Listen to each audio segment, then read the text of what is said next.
Habari ya asubuhi marafiki. Lilikuwa kidogo ni jambo la kushangaza kwangu kuwa hapa leo. Sikuwa nikitarajia kuwa hapa. Nilikuwa niwe huko Kentucky, ndipo rafiki yangu mpendwa sana akawa mgonjwa sana, ndugu yetu Lyle Max, hali ya kufa hospitalini. Bibi Ferguson ambaye alizoea kuja hapa, mwanawe akifa pia hospitalini. Na kwa hivyo sikuenda, nami nikabaki tu kwa ajili yao. Na kisha Bwana Matheni wa kanisa la Kipentekoste huko New Albany, kwenye barabara ya Silver nyuma tu ya nikati, iko kwenye Oak na Silver nadhani. Naye nilipaswa kumzungumzia usiku wa leo, nami nikamwambia, nikaubatilisha Jumatano iliyopita na kumwambia ya kwamba ningengoja hadi nirudi kutoka Indianapolis. Ndipo basi nilipokimbia tu hospitalini jana kumwona ndugu Lyle, mbona nilikutana naye akasema, vema, naona hukuenda. Nami nikasema, la. Akasema, vema, njoo ukahubiri kwa vyovyote vile. Kwa hiyo nadhani Bwana akipenda nitakuwa chini kule usiku wa leo kuzungumza kwa niaba ya ndugu Matheni. Naam, nilimwambia ya kwamba tuliposhuka kwenda kule ningemfanyia ibada ya uponyaji. Na kwa kawaida napenda kufunga siku 3 hivi kabla ya ibada ya uponyaji. Kwa hiyo nilimwambia nitazungumza, na kukiweko na mtu yeyote kule tungewaombea kwa vyovyote vile, mstari tu wa kawaida wa maombi. Sasa tuna juma moja zaidi, juma moja kutoka Jumatatu ijayo sasa hadi ibada zitakapoanza kwenye maskani ya Cadle huko Indianapolis.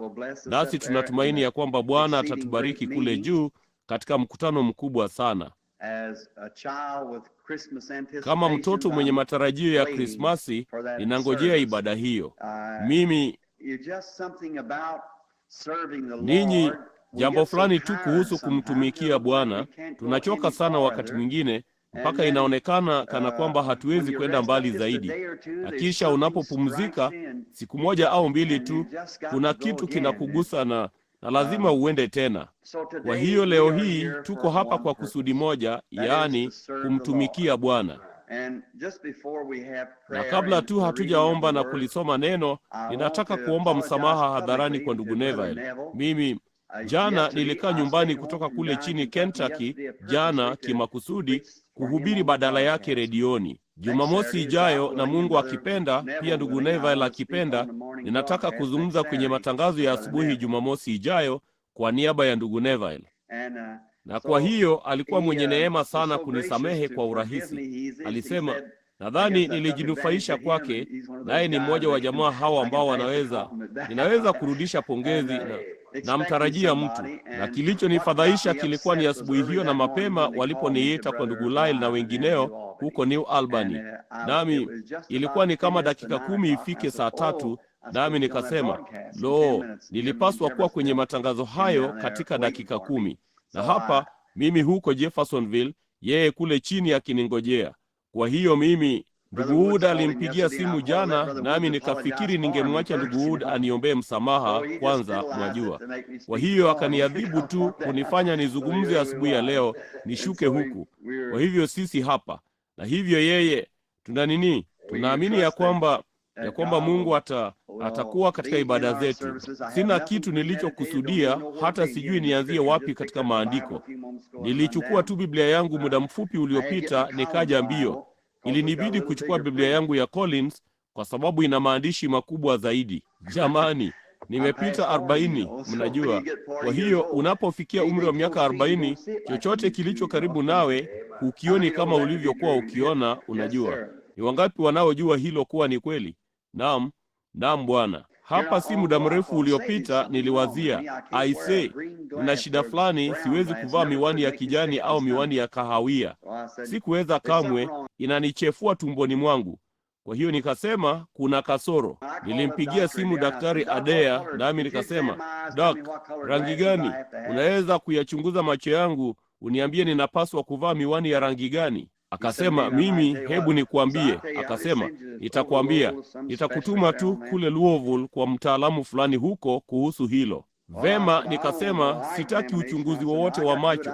Nikasema, nina macho mazuri, ninaweza kusimama na kuona unywele ukiwa sakafuni. Akasema, lakini afadhali ya kufanyia uchunguzi kwa vyovyote vile, naye atakwambia ni rangi gani unayopaswa kuwa nayo. Kwa hiyo nikaenda huko na nikapata kujua yeye alikuwa ni ndugu Mkristo, alitaka kurudi Afrika pamoja nami na kufanya upasuaji. Kasema, sasa hao wenyeji ni waajabu sana, unaona, kasema hawataruhusu kisu kiwakate, lakini wanakupenda.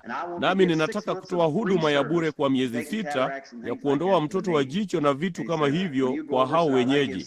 Naye akasema, utakapoenda huko, kasema, ningependa kutoa miezi 6 ya maisha yangu kwa utumishi wa Bwana. Nikasema, Doc, unaamini katika uponyaji wa kiungu? Akasema, kila neno lake. Naye akanipa ushuhuda kuhusu wakati mmoja ambapo alikuwa mtaalamu wa koo na macho. Akasema walimpigia simu.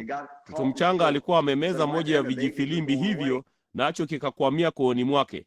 Akasema nikaenda huko, na huyo mtoto alikuwa tu anaondoka. Wakamkimbiza hospitalini. Hakuna kitu ungaliweza kufanya. Kasema sikujua la kufanya. Kwa hiyo kasema nilinini tu, nikatoka nje ya chumba, nami nikasema, mpendwa Baba wa mbinguni, nisaidie kujua kwa njia fulani nini cha kumfanyia maskini mtoto huyo. Yuafa, wala siwezi kupata chochote karibu naye kumshtua, wala sijui la kufanya. Kisha akasema huyo mtoto mchanga akafanya na hicho kijifilimbi kikaruka mpaka sakafuni. Kwa hiyo akasema, ningewezaje kujizuia kuamini? Maombi hubadilisha mambo. Hiyo ni kweli. Kwa hiyo akaniambia, tukaketi pale na kuongea kidogo. Naye alikuwa na kile chumba kidogo chenye giza, akafanya kitu hicho kidogo kuja, nami nikaona ile taa ndogo nyekundu. Akasema, je, unaweza kusoma hilo? Nikaona kilisema 20 kwa 20. Nikasema, naam Bwana, ningeweza kuisoma kwa vyovyote vile 20 kwa 20. Kisha akaweka 15 kwa 15.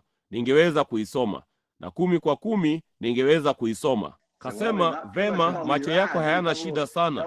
Kisha akaweka darubini ndogo hapa nje pamoja na, kasema, nisomee hiyo.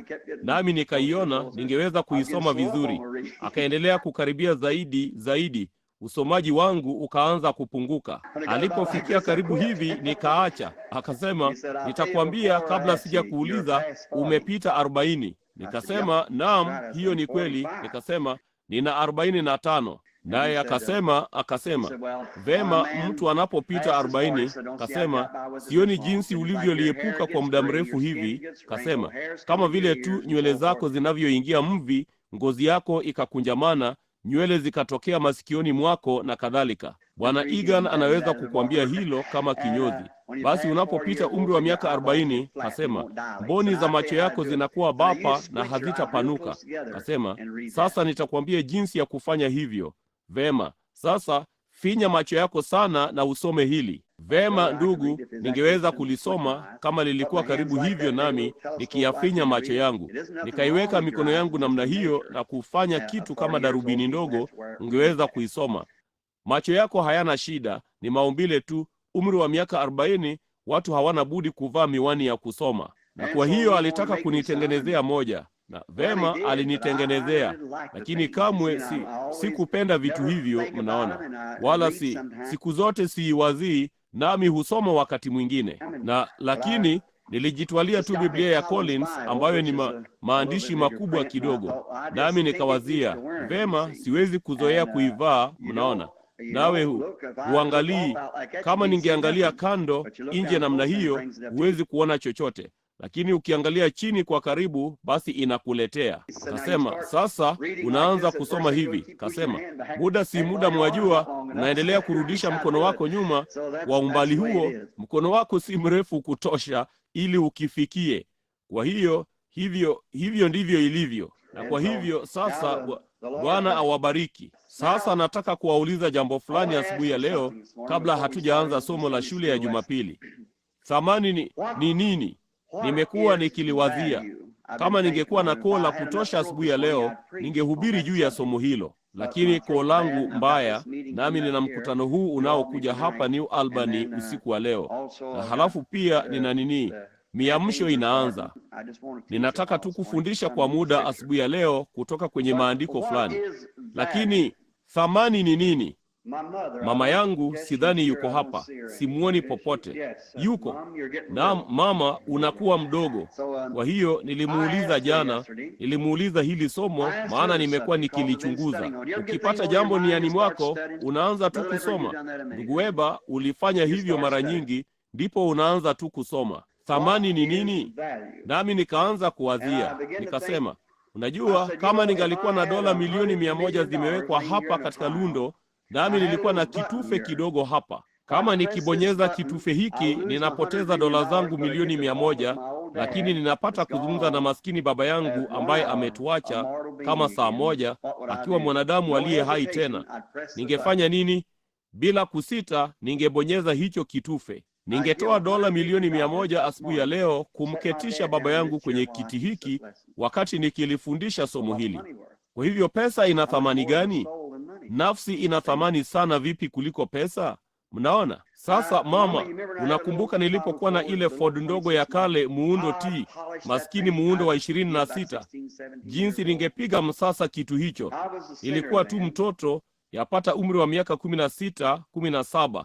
Nilikuwa mwenye dhambi wakati huo. Na wakati mwingine nilikuwa nikifanya kazi na Bwana Gentha kule nyuma.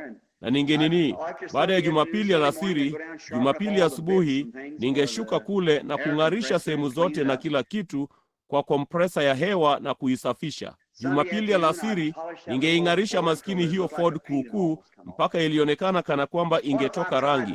Vipi kama ningejaribu asubuhi ya leo kutafuta kipande kimoja cha hiyo Ford?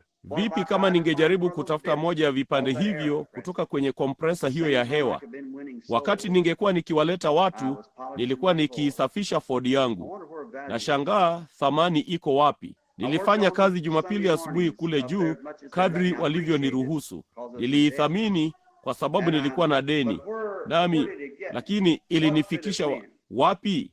Je, ilileta nini? Ndugu Ledford, vipi kama mtu fulani akija kwangu mimi na wewe na ndugu Neville asubuhi ya leo, sisi sote hapa, sisi watatu hasa, na kusema, wahudumu, nitawapa kila mmoja wenu dola milioni 1.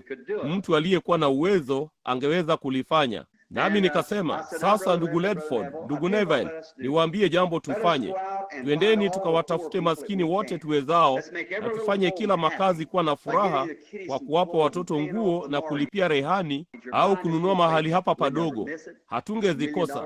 Dola milioni 1 kwa kila moja, mbona riba yake tuwashughulikie wengi tuwezao nazo. Tuziweke katika uwekezaji mzuri au chochote kile. Ndipo tungefanya nini? Hilo lingekuwa sawa, kwamba tusiruhusu mtu yeyote ajue lolote kulihusu.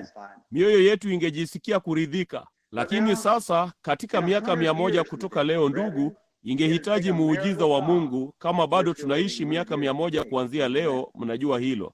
Sasa tungekuwa katika umilele. Je, hizo dola milioni 1 zingefaa nini ama kuwalisha maskini na mambo tuliyofanya? Unaona, hazitafaa kitu. Kama ningalikuwa na bilioni asubuhi ya leo, ingetufaidi nini baada ya sisi kuondoka? Lakini hebu niwaambie jambo fulani. Hatuna pesa hizo. Wewe ni maskini, sisi sote hapa. Hiyo ni kweli. Tunaishi kwa misaada ya watu tukiwa wahudumu. Lakini ndugu, huko Afrika, mvulana mmoja mweusi wa Kimohiki ama kahaba mtaani huko Louisville, nafsi moja iliyookolewa katika umilele, wakati nyota hiyo inapong'aa kule, jina letu litafunganishwa ndani yake. Hiyo hapo thamani yako. Sio kiasi ulicho nacho, kiasi gani unachotamani. Ni yale unayoweza kufanya kuokoa nafsi kwa ajili ya Kristo Yesu. Pesa zetu zitatoweka. Niliipiga msasa maskini hiyo Ford kuukuu. Na asubuhi ya leo, Cadillac ambayo wao walinipa imewekwa kule kwenye gereji. Lakini moja ya siku hizi, hiyo Cadillac itakuwa kama ile Ford ilivyo, haitakuwapo tena. Lakini Mungu angali atakuwa yeye yule. Lakini nikiifanya nafsi moja kuokoka kwa ajili ya Kristo, ndugu, maadamu kuna umilele, utukufu wa Mungu utakaa juu ya nafsi hiyo. Kwa hivyo, thamani ni nini kwa vyovyote vile? Je, inafaidi nini wakati mapambano yapo kwenye koo lako, huku daktari anaona mdundo ukipitia mkononi mwako? Pesa zote na umaarufu wote una faida gani? Watu wa kukupiga mgongoni au unakuwa mtu mkubwa, hiyo ina faida gani kwako? Si hata kidogo. Inatoweka na kubaki hapa duniani. Lakini nafsi moja iliyookolewa, utaona jina lako limefungwa ndani yake, maadamu nyota ya asubuhi itametameta angani. Kwa hiyo na tuwaokoe watu, ndugu, kila mmoja. Ninyi wake wa nyumbani, si lazima uwe mhubiri. Wewe fanya jambo fulani kwa utukufu wa Mungu. Kumbuka, mambo ya milele ndiyo yadumuyo milele, na hiyo ni kusema kuwaokoa watu. Hebu hilo liwe jambo la kwanza kati ya kazi yako yote na mawazo yako yote na malengo yako yote. Jana nikisimama karibu, nikishikilia mkono wa mama mmoja, nimemshika mkono huku kidevu chake kikitetemeka, naye mvulana wake amelala pale akifa. Akasema, Billy, nimetamani na kutamani sana urudi maskanini. Nikasema, Dada Ferguson, ningependa kufanya hivyo. Nikasema, vema, angalia dada, ambapo ningeweza kupata labda watu 50 waliookolewa kwa mwaka maskanini, hayo yangekuwa ni mazao mazuri kwa mwaka mzima. Ninaweza kupata 100,000 waliookoka katika nchi nyingine. Unaona, nitakapoingia utukufuni, sitaki. Mungu angeweza kuniokoa, tayari ameniokoa, hilo limetosha. Lakini jambo ni kwamba nitakapofika kule, nataka kutazama huku na huku na kuona nyota zikiangaza. Amina. Nataka kuona kitu kinachofanya kitu. Kama nilikuwa nimekufa na nilikuwa mtu mashuhuri, rais kama Lincoln ama kitu kama hicho, wangejenga ukumbusho mkubwa, lakini siku moja haungekuwako. Lakini nafsi moja iliyookolewa utukufuni, jina lako litafunganishwa nayo, maadamu kuna umilele unaobingirika humo. Vema, na tuombe sasa. Baba yetu wa mbinguni, tunakuja kwako kwa unyenyekevu sana asubuhi ya leo. Mungu, nina furaha kwamba niliamka yapata miaka 25 iliyopita, kwa ukweli kwamba furaha haitegemei mambo ya ulimwengu huu, inategemea mambo ya milele ambayo hutufanya tuwe na furaha nafsini mwetu. Na jinsi nilivyo na shukrani asubuhi ya leo, na ninakushukuru wewe kwa wokovu wako na neema yako ambazo zimeniruhusu Bwana kuona karibu watu 1,000,000 wakipiga magoti madhabahuni. Mungu, siku moja tukufu nitakapovuka ng'ambo, ninatumaini kuwaona wote wakiangaza kule kama nyota. Ndugu zangu hapa, dada zangu, asubuhi ya leo, kila mmoja anajisikia vivyo hivyo. Walikuwa na sehemu katika hilo Bwana, kwa maombi na dua zao na kumshikilia Mungu, kuomba, kuzungumza na wengine na kuyasifu mambo ya Mungu. Nasi tunatumaini leo Mungu, kama kuna yeyote humu ndani ambaye hayuko pale tu anapopaswa kuwa, au bado hajamkubali Kristo kama walivyopaswa kufanya, jalia hii iwe ile siku ambayo uamuzi wao wa milele usio na kikomo utakapofanywa kukutumikia wewe. Tujalie Baba, jalia kila Mkristo humu ndani, jalia moyo wao uwake ndani yao, waende nje mahali fulani, vichochoroni na njia kuu, wakawalete watu waliopotea. Haijalishi ni nyenyekevu jinsi gani, wanaweza kuleta nafsi moja ambayo ingeleta 1,000,000 nyuma yake. Hatujui tunachofanya. Wakati mwingine maskini hawa akina mama hushangaa Bwana, lakini hawajui wanalozungumzia wanapozungumza na kijana au mtu mzima ama wowote wale kuhusu nafsi zao. Tujalie Bwana. Sasa ingia katika neno. Bwana, wewe uko katika neno, na utupe imani ya kulifanya neno liishi na kutenda leo maishani mwetu, katika nafsi zetu, kwa kuwa tunaomba katika jina lake na kwa ajili ya utukufu wake. Amina. Sina hakika kama ilikuwa Dwight Moody. Ninaamini ndiye yule fundi viatu wa Boston ambaye siku moja maskini mwanamke mmoja katika siku za mwanzoni za Kimethodisti alitaka kumfanyia Bwana jambo fulani.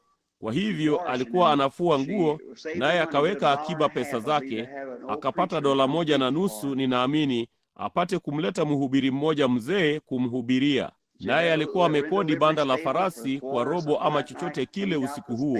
Akalisafisha hilo banda na kuweka chini benchi ndogo ya kufulia kama madhabahu, na kuwaonyesha tu jinsi ilivyo rahisi kwenu wake wa nyumbani. Sasa mnaona, mnasema, lo, ndugu Branham, laiti ningaliweza kuhubiri. Sio lazima. Wewe ni nini tu? Wewe ni ushuhuda. Wewe ni ushawishi maisha yako. Naye akachukua vitini, akaenda nje pembeni, akiutangaza huo mkutano na kuvisambaza. Kila wakati mtu anapokishika, wangekitupa chini. Mtakatifu anayejibingirisha, mlokole, na kusonga mbele. Mnaona, Maskini mvulana mmoja akaja akiwa na suruali chakavu, vining'iniza suruali vya baba yake mabegani mwake, nywele zikining'inia usoni mwake. Kasema, mama, unasambaza nini? Kasema, kitini mwanangu. Akamkabidhi namna hiyo, akakitazama, akasema, siwezi kusoma. Kasema, vema, kinasema kutakuwako na mkutano usiku wa leo hapa juu. Lo, kasema, kweli? Ungetaka nije? Kasema, unataka? Lazima uje mpenzi, ukiweza. Sawa, nitafanya hivyo. Usiku huo, baada ya juhudi zake zote na ni dhaifu, yule mzee mhudumu mwaminifu akaja, akaingia mimbarani na kuomba. Akaimba wimbo, yeye na huyo mama, naye ameketi huko nje kama kusanyiko lake. Baada ya kitambo kidogo, huku akiyumbayumba mlangoni, akaja yule kijana mwenye sura chakavu, nywele zikining'inia usoni mwake. Unajua huyo alikuwa nani? Dwight Moody. Usiku huo alipiga magoti madhabahuni, aliwaleta watu 1,000,000 kwa Mungu. Unaona, hujui unachofanya. Sema neno dogo kwa ajili ya Yesu, shuhudia, imba au uombe, na kama mkate juu ya maji utakurudia siku moja. Hiyo ni kweli. Vema, kumbuka tu, usikose, wavute watu. Chochote ufanyacho, wavute watu. Nina furaha kuwaona watu wetu hapa asubuhi ya leo. Hakuna mmoja wao katika umaskini nijuavyo mimi. Wote wamevaa nguo nzuri, nanyi ni safi, watu wanaoonekana werevu. Ninamshukuru Mungu sana kujua kwamba ndivyo mlivyo. Nilikuja hapa marafiki, wakati mmoja, wakati wa kuzorota kwa uchumi, wakati nilipohubiri huku nimevaa overoli, nanyi mlitembea kwa maili kadhaa hapa ndani na kuvuka nchi, huku hamna chakula cha kutosha. Nami najua hiyo ni kweli. Nakumbuka hilo. Mungu ametubariki nasi tunamshukuru. Unaona, lakini asubuhi ya leo, mnaona jinsi mnavyoonekana tofauti asubuhi ya leo. Ninashukuru kwa hilo, lakini kamwe msiruhusu hilo liwazuie. Kumbuka ilikotoka, kutoka juu. Basi okoa nafsi humo, hiyo itadumu milele. Na labda sehemu kubwa yenu pengine ina akaunti ndogo ya benki mahali fulani. Nina furaha kwa ajili ya hilo, na Mungu na alibariki sana hilo. Lakini usiruhusu hilo likuzuie kuokoa nafsi. Hiyo ni kweli, zitangulize nafsi. Sasa nilikuwa nikiwazia, labda nilimuuliza ndugu Neville, ama huna somo fulani la shule ya Jumapili, kwa hiyo tutafundisha tu kutoka popote na mahali fulani katika Biblia. Nami niliwazia kuhusu kufundisha asubuhi ya leo nilipokuwa nikishuka, kabla sijaingia chumbani, kuhusu kwenye kitabu cha Ufunuo. Kisha nikakumbuka kwamba kipindi fulani cha redio kinaendeleza mfululizo juu ya kitabu cha Ufunuo. Charles Fuller nadhani anafuatisha kitabu, naye ndugu Fuller ni mtu wa mifano yeye mwenyewe. Nami nilihofu kwamba kwa namna fulani tungekusanyika pamoja juu ya hilo, na tayari mmesikia baadhi yake. Kwa hiyo basi nilifikiri tungeenda kwenye kitabu cha Waebrania. Ni kizuri. Ni wangapi wanapenda kitabu cha Waebrania? Lo, ni kizuri. Hebu tufungue kwenye mlango wa 10 hivi. Nafikiri huo ni mlango wa kupendeza. Sijui kama nimewahi kufundisha juu yake, lakini labda nimefundisha hapa sehemu yake.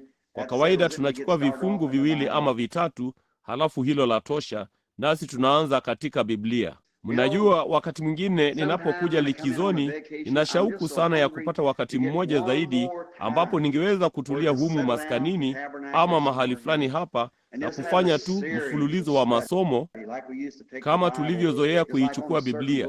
Kama vile tu kwenye kitabu fulani tunakiendea tu, tunakichambua huku na huku kupitia kwenye maandiko namna hii. Inaweka na kuimarisha imani yetu.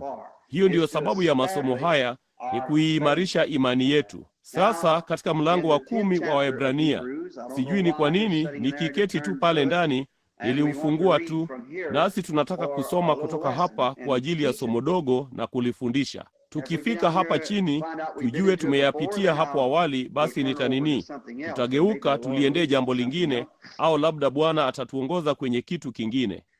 Sasa msisahau ibada usiku wa leo humu maskanini.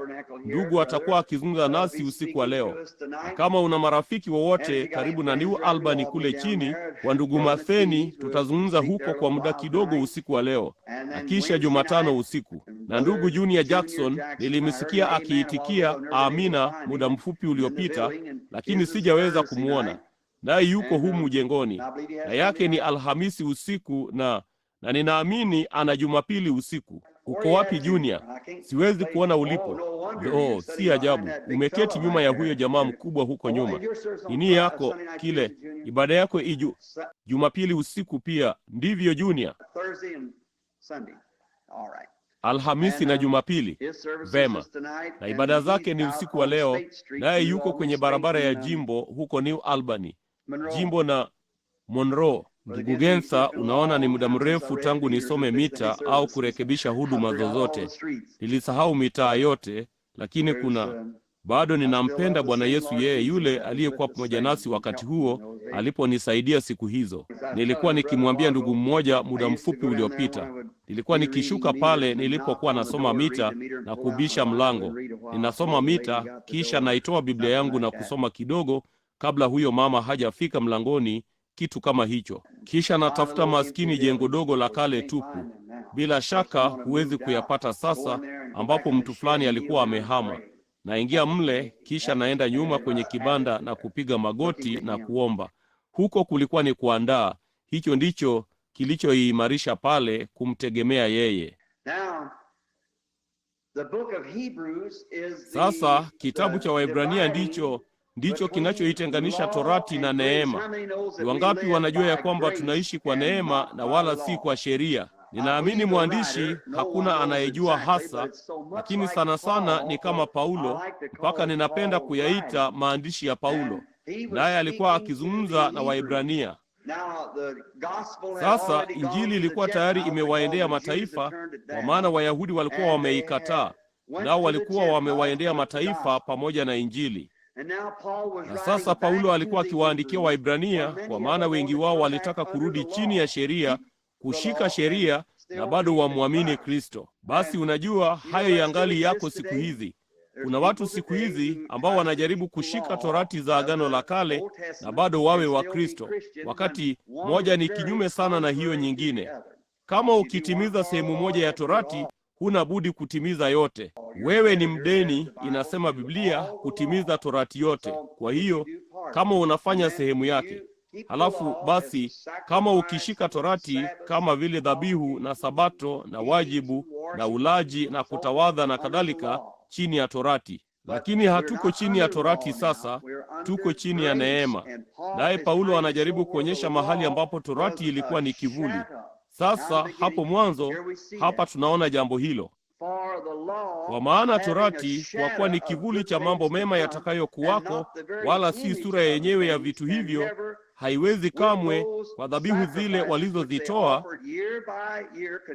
mwaka baada ya mwaka daima kumfanya ajaye kuwa mkamilifu. Lo, jamani, je, hilo silingefanya mahubiri papo hapo? Mnaona? Sasa torati ilikuwa ni kivuli cha mambo yajayo. Hebu tufungue hapa kwa dakika moja. Fungueni pamoja nami nyuma. Ninaamini ni mlango wa 12 wa Ufunuo. Hebu tufungue hilo kwa muda mfupi tu, tuone kama hatuwezi kupata kitu kidogo kizuri tu papa hapa. Kwanza kabisa tukiwazia juu ya kivuli. Sasa hebu tusome tena sasa, wewe uliye na Biblia yako. Na ishara kuu ilionekana mbinguni, mwanamke. Mwanamke anawakilisha nini katika Biblia? Kanisa. Mwanamke aliyevikwa jua, hilo lilikuwa vazi lake alilokuwa amevaa, mnaona, na mwezi ulikuwa chini ya miguu yake, na juu ya kichwa chake taji na nyota 12. Naye alikuwa ana mimba, akilia kwa utungu wa kuzaa na kuumwa katika kuzaa. Angalieni, mwanamke alionekana angani kwa ono la Yohana Mfunuaji. Na nini? Alikuwa amevikwa jua, na mwezi ulikuwa chini ya miguu yake, naye alikuwa na nyota 12 katika taji yake.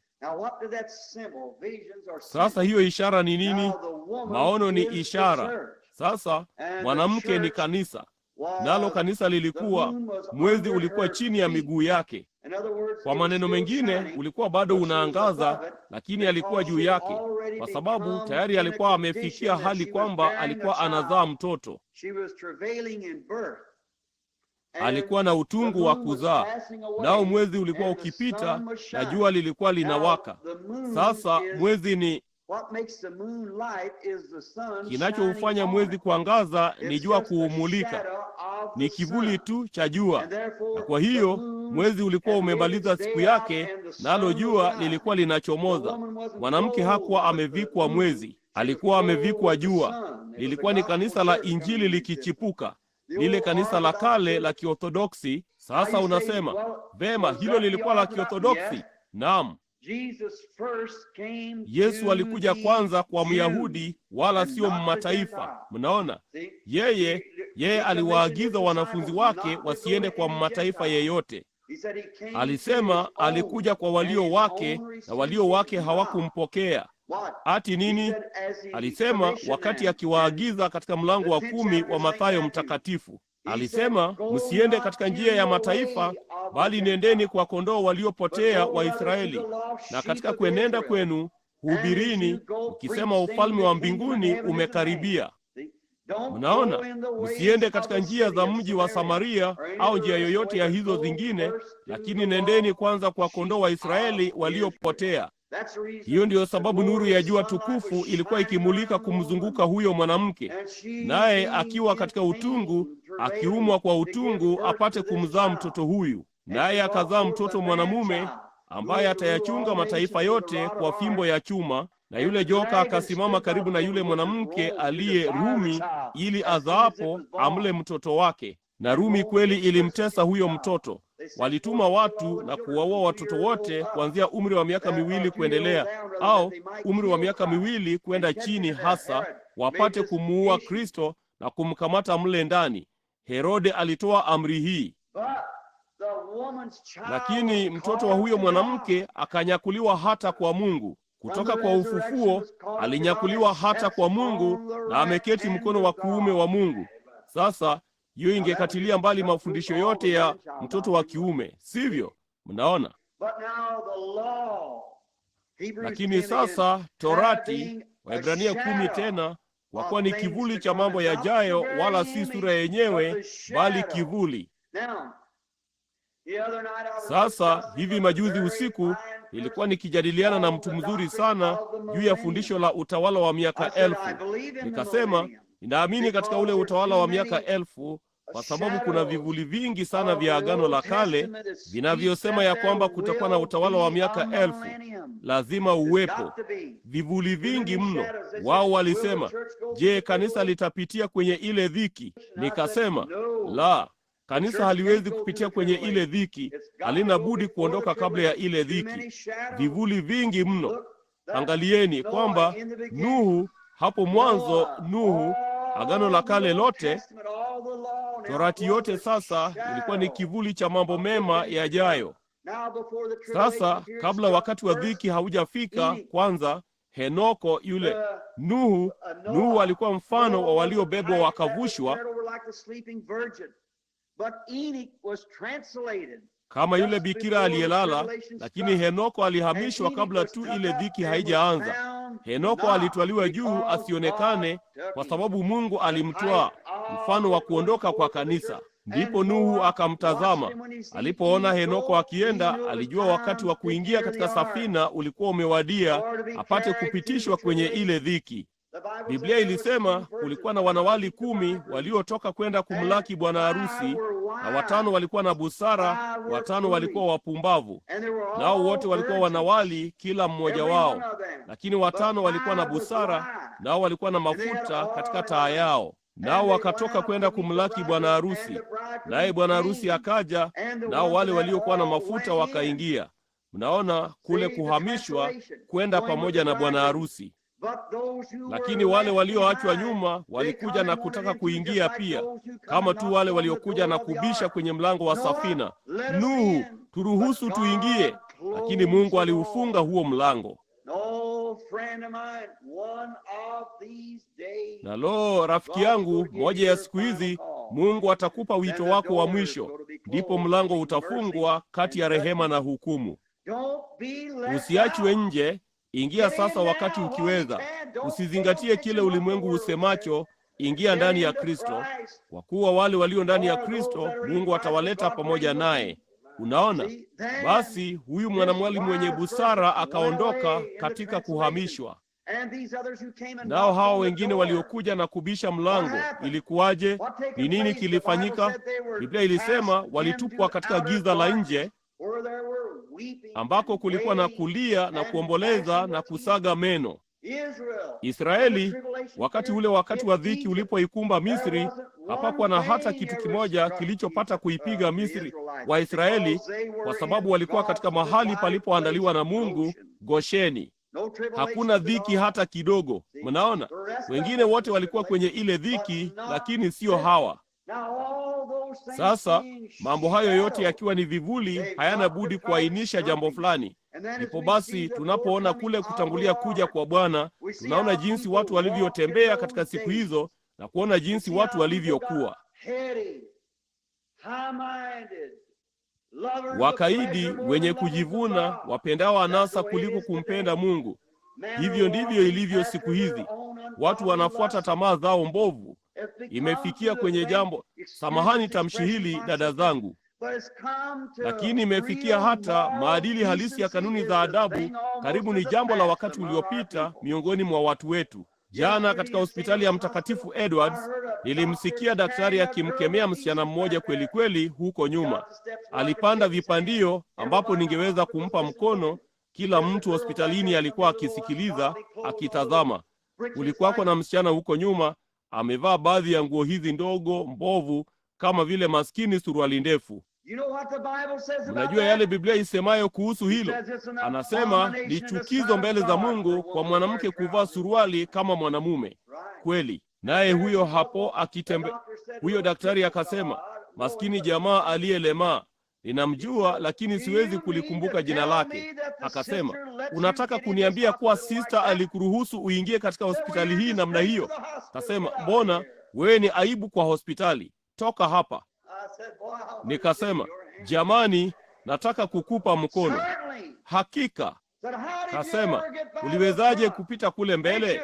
Hivi huna aibu kuingia hapa ndani umevalia namna hiyo? Nikawazia, lo ndugu, hiyo ni kweli. Ninavutiwa na mtu mwenye ujasiri wa kutosha kuita mema mema na mabaya mabaya bila kujali yeye ni nani. Mnaona? Lakini jambo la adabu, lo, naomba mimi mtaniwia radhi, sivyo? Ninataka kusimama hapa kwa dakika moja tu. Sasa nataka huenda nikalinyoosha hili kidogo tu, rafiki yangu mpendwa. Usifikiri ya kwamba ndugu Branham anajaribu kuwa mjuvi, sivyo? Ninajaribu tu kusema ukweli. Na kile nijuacho ni kwamba huko utukufuni siku moja, kama ningeona maisha yako yamechafuliwa, alafu nijue ya kwamba mimi ndiye niliyesababisha hilo, na nikijua ukweli wala nisingeusema, la, nitaliondoa mabegani mwangu na kuliweka kwa yako. Wewe jiamulie. Wanawake wetu wanaovalia hivyo wana pepo mchafu. Mnaona? Kuna kitu kimoja tu katika maandiko kilichowahi kufanya hivyo. Hicho kilikuwa ni Ibilisi aliyewavua watu nguo. Angalieni. Sasa simaanishi kusema wewe ni mtovu wa uadilifu, simaanishi hilo dada yangu mpendwa, lakini uko katika mtindo wa kisasa hivi kwamba mpaka kwa urahisi tu wewe unafikiri ni vema kwa sababu wengine wanafanya hivyo, wala hutambui ya kwamba huyo ni Ibilisi anayefanya hivyo. Hakika ndiye. Wewe si maarufu, una kichaa. Samahani tamshi hilo. Vema, hiyo ni kweli. Inamaanisha unaingia kichaa cha kumwacha Mungu. Lo, Roho Mtakatifu wa Mungu hata shindana na mwanadamu siku zote. Hataki mtu yeyote aangamie, bali wote waifikie toba. Naye Mungu na atupe ujasiri katika siku ambapo wahubiri. Hapa ndipo lilipoanzia, ni kwa sababu mchungaji wako jukwani ulivumilia. Hiyo ni kweli. Unapaswa kutengwa. Kama ningekuwa na kanisa nao wanawake wafanye hivyo kanisani, mara moja wangeondolewa kwenye kitabu cha kanisa. Naam Bwana, papo hapo mpaka mtakapojiadibisha, mwanze vizuri. Mungu awawajibishe. Lakini siku hizi nilitoka nikaenda kwa Mtakatifu Yusufu. Siku zote na watembelea wagonjwa hospitalini, hali hizi za dharura. Nilitoka kwenda kule kuona mtoto mchanga akifa kansa au ugonjwa wa figo. Ametolewa figo moja, umri wa siku 2 au 3 tu, na jinsi maskini kitoto hicho. Na hapo nikaona katika hospitali ya Kikatoliki wazuri sana na wakarimu. Ninaenda kwenye hospitali ya Kiprotestanti. Kulikuwa na mwanamke aliyekuwa yuafa, nami nikaenda kule kumwekea mikono yangu. Kasisi akisimama pale alisema, nami nikamjulisha kwamba nilikuwa wa dhehebu moja naye. Kasema, la, kamwe, usifanye hivyo, usimwekee mkono wako. Nikasema, Biblia ilisema. Toka nje. Kasema, mambo hayo si mazuri. Hapana, hatutaki umwekee mgonjwa mikono yako humu ndani. Unaona jinsi ilivyo? Na hiyo ndiyo sababu kanisa Katoliki linawameza kwa maelfu. Hiyo ni kweli, kwa sababu Protestanti haijaingia ndani ya Mungu vya kutosha kupata ujuzi, kujua wokovu halisi wa mtindo wa kale wa moyoni, nguvu za Mungu ni nini. Hilo hapo darasa lako duni, na hilo hapo darasa lako lililojazwa likingojea kuja kwa Bwana. Amina. Haya basi, angalieni, Torati ikiwa ni kivuli. Mambo haya yote tunayoona sasa ni kivuli, yalikuwa ni vivuli, na sasa vinakuwa halisi. Ni kama tu mti unavyokuwa, nao unakuwa tawi, kisha unaingia kwenye mbegu upate kutoa namna ile ile ya mbegu iliyoingia ardhini. Mambo haya yote yanatoka kwenye mwanzo. Na leo sasa, lakini waabudu hawa waliokuja chini ya hicho kivuli wasingeweza kufanywa wakamilifu. Hebu tudumu kwenye neno hilo hapo.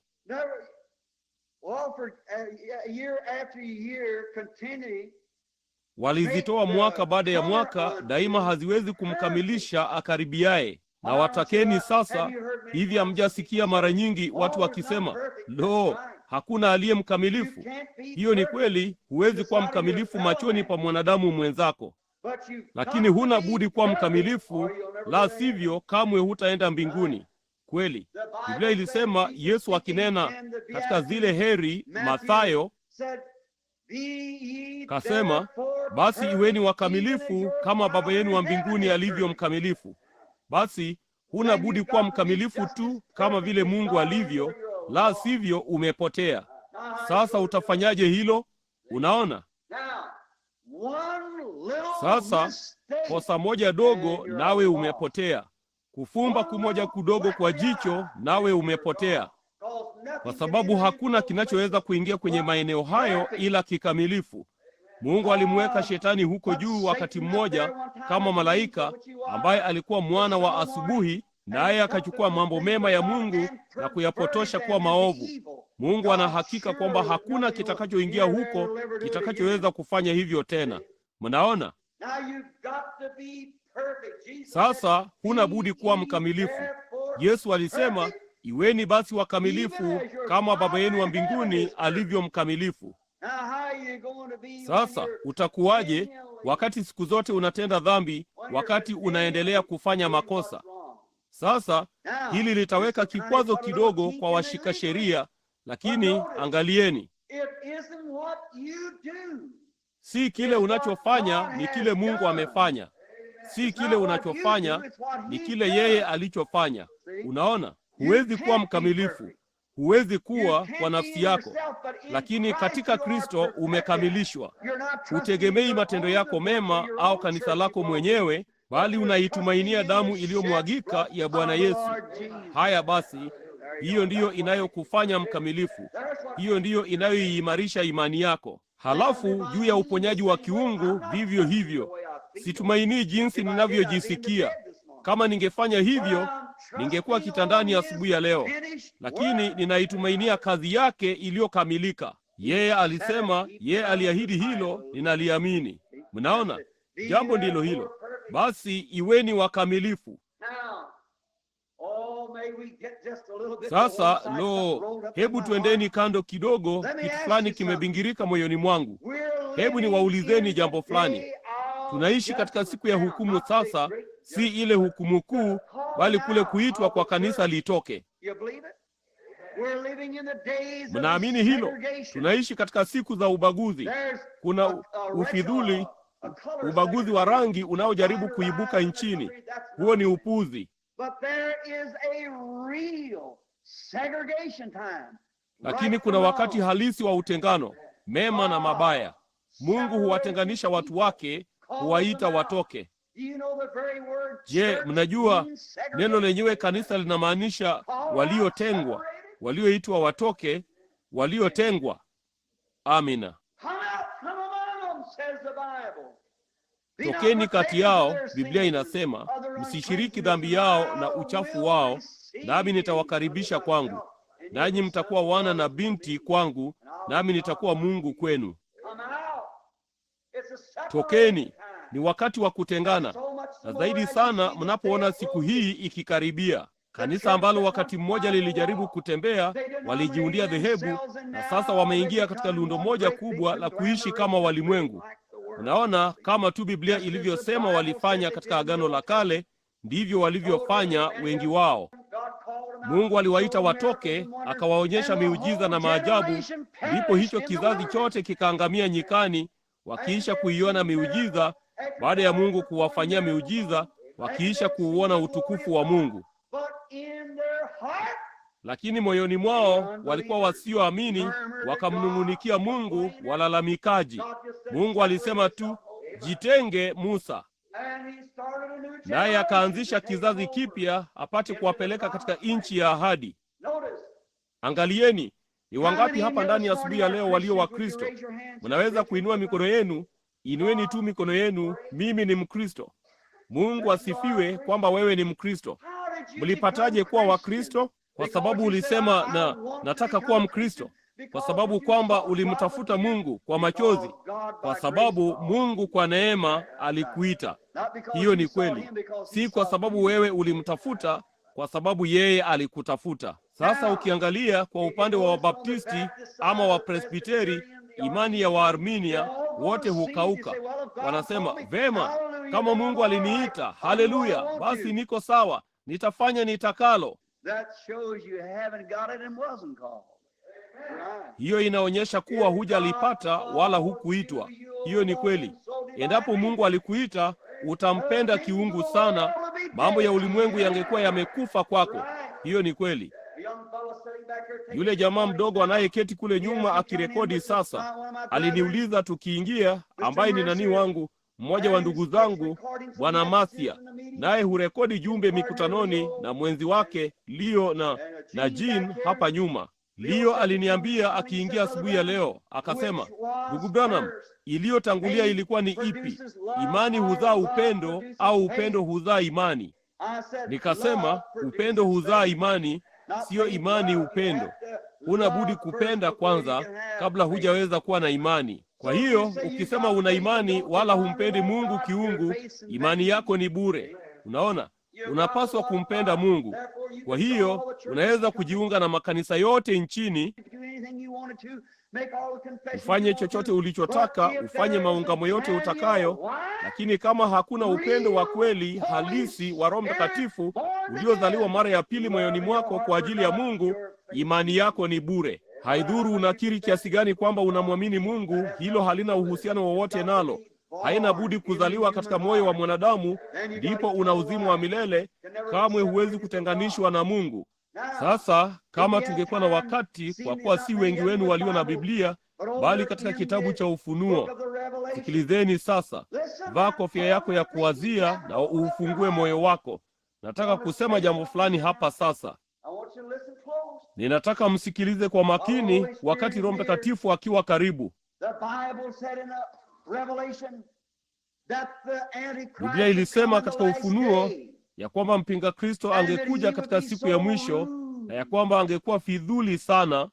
Na katika Mathayo mtakatifu pia mlango wa 24, Yesu akizungumza alisema mpinga Kristo atakapokuja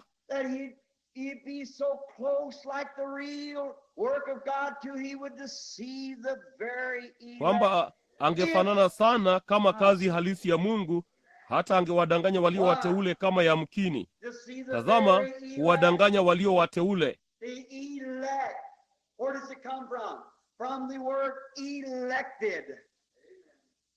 Hilo mteula linatoka wapi? Kutoka kwa neno aliyeteuliwa. Angewadanganya wateule kama yamkini. Mnaona? Lakini haiwezekani. Mungu asifiwe kwa hilo.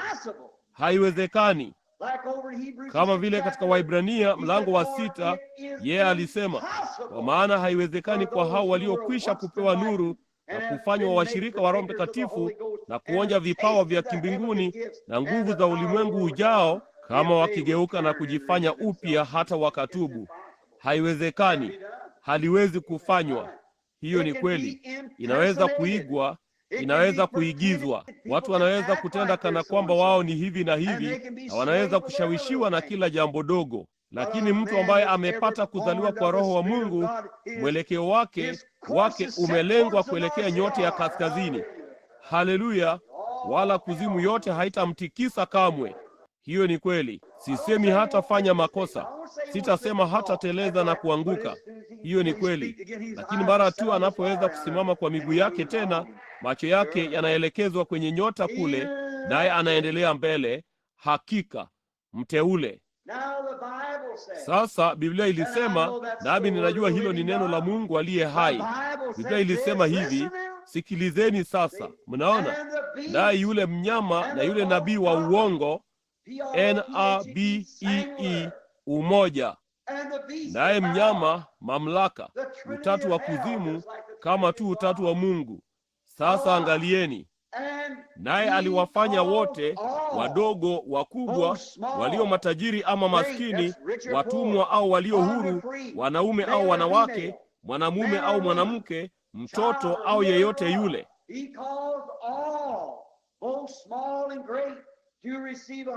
Aliwafanya wote, wadogo kwa wakubwa, kutiwa chapa katika paji la uso wao na kutiwa muhuri kuingia katika ufalme wa giza. Sasa kuna mihuri miwili inayoendelea leo hii, wala hamjui ni wakati gani hasa. Lo, ndugu, acha hili liingie penye kilindi sana. Hujui ni wakati gani ambao wewe uliye mpakani leo hii utafanya uamuzi wako wa mwisho. Hiyo ni kweli. Huwezi kuyumbayumba kwa muda mrefu sana. Roho yangu haitashindana na mwanadamu daima. Kwa hivyo unaweza kuyumbayumba kwa muda, lakini roho yangu haitashindana na mwanadamu daima akiwa amekwamia mpakani. Angalieni, alama ya mnyama ni alama ya ukengeufu, Ibilisi, kazi za Ibilisi. Yesu alisema, kwa ushirika wao wa kanisa, kwa theolojia yao, kwa ujuzi wao wa seminari, kwa matunda yao mtawatambua. Sasa kwa hiyo, tunda la Roho Mtakatifu ni upendo, furaha, amani, uvumilivu, fadhili,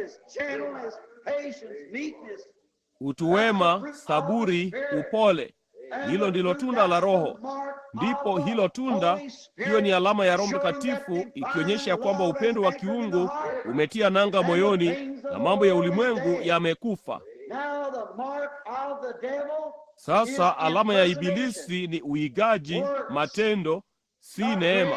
Matendo hayo ni kivuli cha mambo yajayo: unafiki, kwenda kanisani, kujifanya kuwa Mkristo, kuishi kama ulimwengu, kushughulika na ulimwengu, kutoka nje na kutenda kama ulimwengu, na kufanana sana mpaka pande zote mbili zitakuwa zikionekana sawa kabisa, kuwapoteza walio wateule. Huyu hapa mfuasi wa kanisa anayehudhuria kanisani mara kwa mara, mtu mzuri sana, huenda kanisani, mtu mzuri kimaadili, lakini hata hivyo chini kabisa katika kina cha utu wao wa ndani kabisa hakujawahi kuwa na ujuzi wa Yesu kukaa mle ndani. Waangalie Esau na Yakobo. Bona, Esau alikuwa mtu mwema maradufu ya Yakobo. Hakika alikuwa hivyo, lakini Yakobo alikuwa na jambo moja: alizingatia kwa dhati thawabu yake. Aliona hiyo haki ya mzaliwa wa kwanza na akaihesabu kuwa jambo kuu kuliko yote duniani. Na siku hizi tunajaribu kuhesabu kwenda kanisani, kumsikia daktari nani ama ndugu nani akinena, kufanya mambo kama hayo, ama kujiunga na kanisa zuri lenye kundi zuri linaloendelea, uamsho mzuri. Tunaita huko kufanya kitu kizuri. Jambo ndilo hilo. Mungu huangalia moyo, na moyo wa Yakobo haukujali lolote lijalo wala liendalo. Kulikuwa na kusudi moja thabiti kwake, hilo ni kupata hiyo haki ya mzaliwa wa kwanza. Huyo hapo mwaminio halisi leo hii. Acha walimwengu wakuite chochote watakacho. Acha waseme wewe ni mlokole, wakitaka kusema hivyo. Walimuita Yesu Beelzebuli.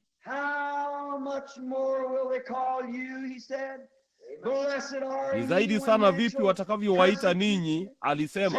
Heri ninyi watu watakapowaudhi na kuwanenea kila neno baya kwa uongo kwa ajili yangu. Furahini na kushangilia, kwa maana thawabu yenu ni kubwa mbinguni, kwa maana ndivyo walivyowaudhi manabii waliokuwa kabla yenu. Mnaliona? Sasa muhuri wa Mungu ni nini basi?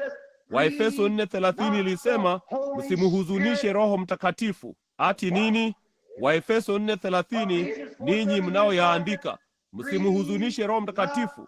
Sasa ninajua baadhi yao husema ni hivi ama vile ama vinginevyo, lakini haidhuru. Biblia ilisema neno la kila mtu liwe uongo na langu liwe kweli.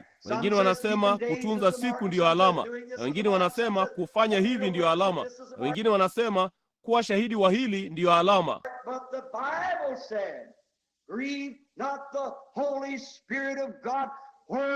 Lakini Biblia ilisema msimhuzunishe Roho Mtakatifu wa Mungu, ambaye kwa yeye mlitiwa muhuri hata siku ya ukombozi wenu.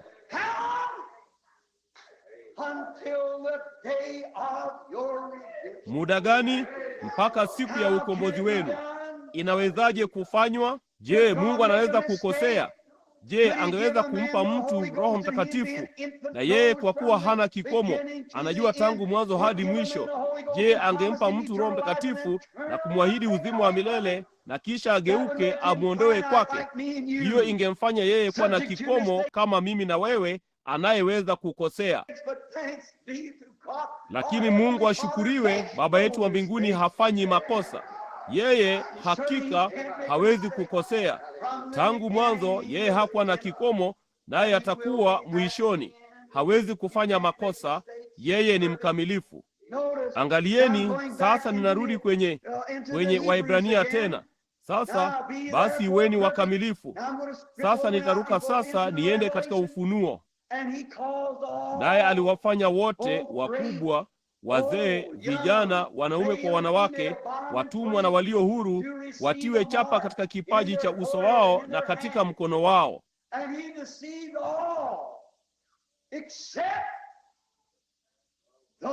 Naye aliwadanganya wote isipokuwa wale ambao majina yao yaliandikwa katika kitabu cha uzima cha Mwana-Kondoo. Aliwadanganya wote, dunia nzima, wapotofu wa kidini.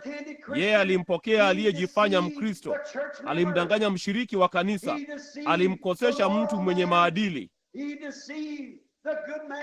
alimdanganya mtu mwema, alimdanganya yule anayejiita mhubiri, alimdanganya yule anayejiita Mkristo. Aliwadanganya wote kwa propaganda zake kuu, akisema sisi sote ni kanisa moja kubwa, nasi sote tunapaswa kuungana pamoja na kuwa na mambo ya ulimwengu na kanisa na serikali pamoja. Yale tutamaliza vita vyote milele. Maelfu ya akina mama, mamilioni yao watasema hilo ndilo tunalotaka. Angalia inakotoka dada, angalia ulipo msingi wake.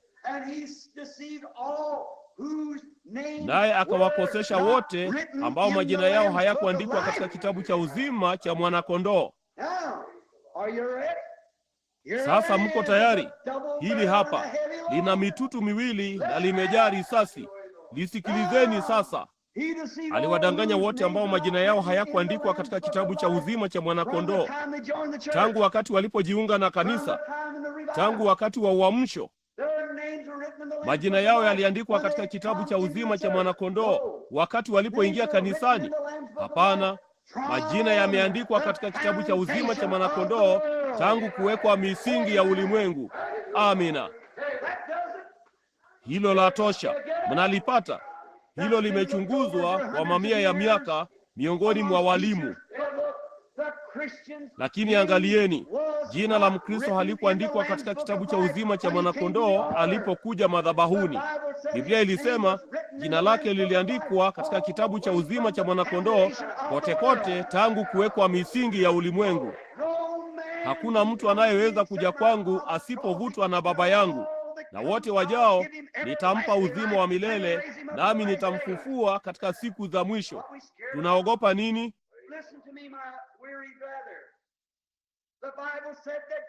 Nisikilize ndugu yangu mchovu.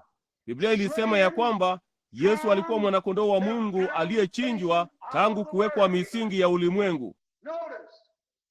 Angalieni, jamani, jinsi hili linavyouchoma moyo wako, jinsi hili linavyokupa tumaini.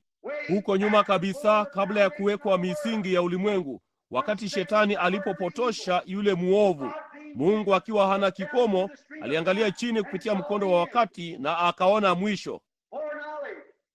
Kujua tangu zamani. Ikiwa yeye hajui mambo yote, umemwekea Mungu mipaka, umemfanya mwenye kikomo kama mimi na wewe. Lakini Mungu hana kikomo. Nguvu za Mungu, maarifa ya Mungu, kila kitu. Yeye ni muweza yote. Huko nyuma, kabla ya kuwekwa misingi ya ulimwengu, wakati shetani alipofanya ule uovu, maana shetani niani mwake alikuwa na yale aliyotaka kufanya, naye Mungu akaona jinsi angeweza kuyazuia. Amina. Biblia ilisema hapo mwanzo alikuwako neno, Yohana Mtakatifu 1, naye neno alikuwa pamoja na Mungu, naye neno alikuwa Mungu. Hapo mwanzo, hapo wakati ulipoanza. Ilikuwa ni umilele kabla ya hapo. Hapa ni katika wakati tunaozungumzia. Umilele ni kama mfululizo wa mambo, hauishi kamwe. Ni mduara unaoendelea milele na milele na milele. Ni gurudumu lisilo na mwisho ambalo halisimami wala halina mwisho. Lakini shetani alikatiza mle ndani, kisha akashuka hapa chini na angeharibu kitu hicho chote. Lakini Mungu aliona mahali ambapo pangekuwa na kipindi cha wakati, naye akiwa ndiye yule mkuu asiye na kikomo tangu mwanzo hata mwanzo, yeye aliangalia chini, naye alikuwa hapo mwanzo neno. Sasa neno ni wazo lililotamkwa. Mungu akaanza kuwaza. Alipoanza kuona kila mwanadamu aliyepata kuja duniani, na kila ndege na kila kiroboto na kila nzi. Haleluya! Huyo ndiye Mungu asiye na mwisho, mwenyezi wa milele, aliyeko daima. Huyo ndiye tunayemtumikia asubuhi ya leo. Huko nyuma kabisa, hapo mwanzo, naye akaona ya kwamba kulikuwako na watu fulani ambao wangetaka kuokoka,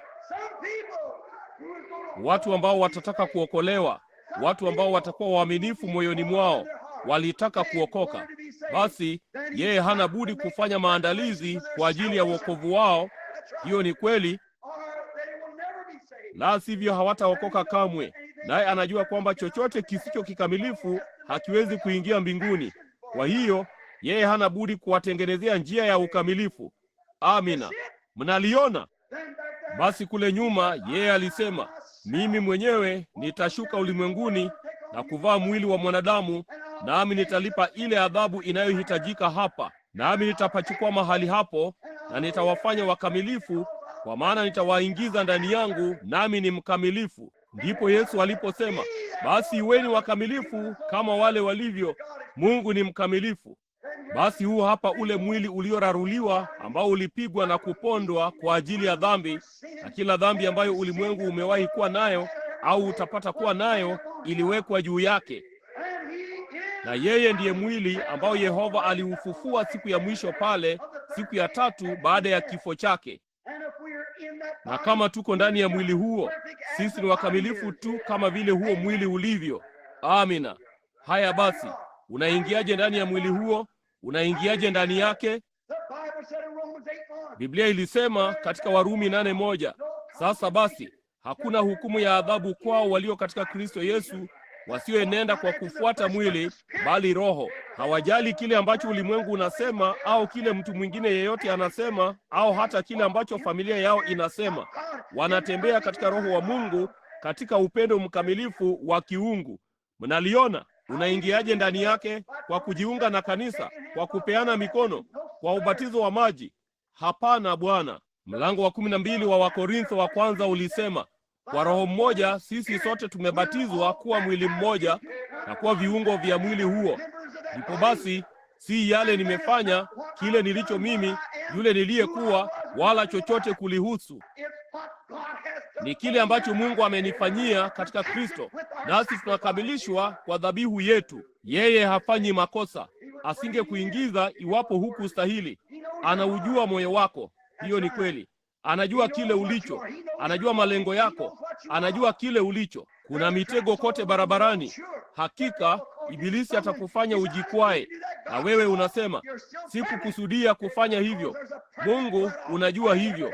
Bado wewe ni mkamilifu, kwa sababu kuna damu kamilifu inayotolewa kwa ajili yako kila siku, na sadaka inayotoka damu inayoning'inia mbele ya kiti cha enzi cha Mwenyezi Mungu. Hiyo ni kweli. Sasa uliingiaje mle ndani? Mungu kwa kujua tangu zamani.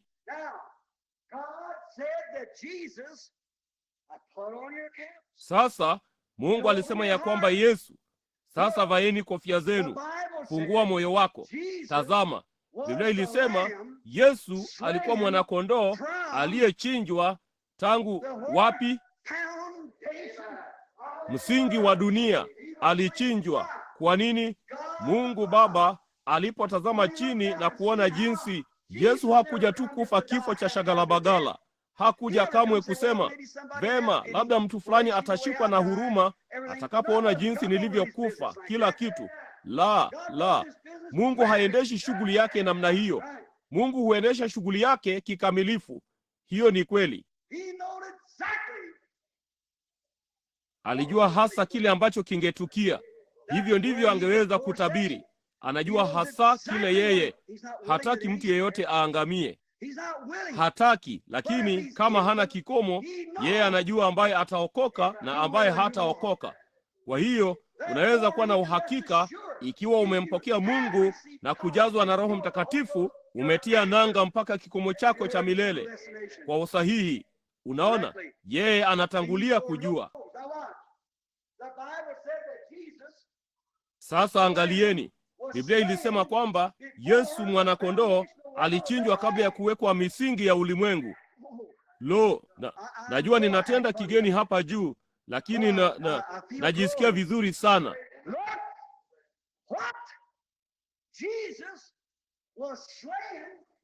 Tazama, ati nini?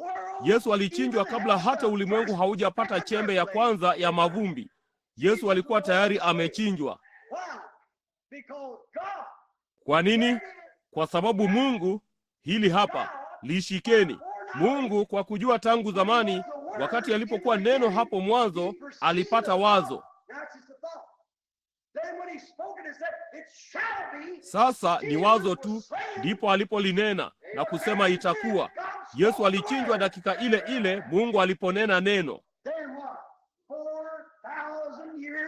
Halafu miaka 4,000 baadaye, yeye alikuja na kulipa hiyo gharama ambayo Mungu alikuwa tayari amefanya huko nyuma kwa neno lake. Ilibidi aje. Ibilisi wote kuzimuni wasingeweza kumzuia asije. Mungu alikuwa tayari amelinena. Sasa mwaminio, je, umevaa viatu vyako vya furaha? Sikiliza hili. Ikiwa wewe ni Mkristo, ikiwa kweli wewe ni mtoto wa Mungu, Biblia ilisema, hiyo si lo mhubiri.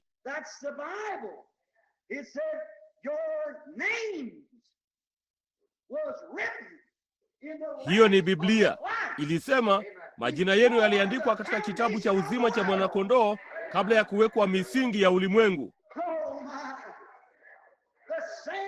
Yo jamani, wakati ule ule ambao Kristo, ambao Mungu alisema Kristo angeuawa, aliandika jina lako pamoja na lake. Haleluya! Haya basi, jina lako liliandikwa katika. Alisema naye akawadanganya wote, wakubwa, wadogo. Wengi sana walikuwa washiriki wa kanisa waliojifanya kuwa Wakristo. Aliwadanganya wote ambao majina yao hayakuandikwa, si katika kitabu cha kanisa, lakini katika kitabu cha uzima cha mwanakondoo. Lini? Kabla ya kuwekwa misingi ya ulimwengu. Mungu aliandika jina lako katika kitabu cha uzima cha mwanakondoo kwa neno lake lililonenwa. Kisha akamtuma Kristo, ile dhabihu, kulinunua, kulikomboa kundi lilo hilo alilokuwa ameandika majina yao katika kitabu cha uzima cha mwanakondoo kabla ya kuwekwa misingi ya ulimwengu.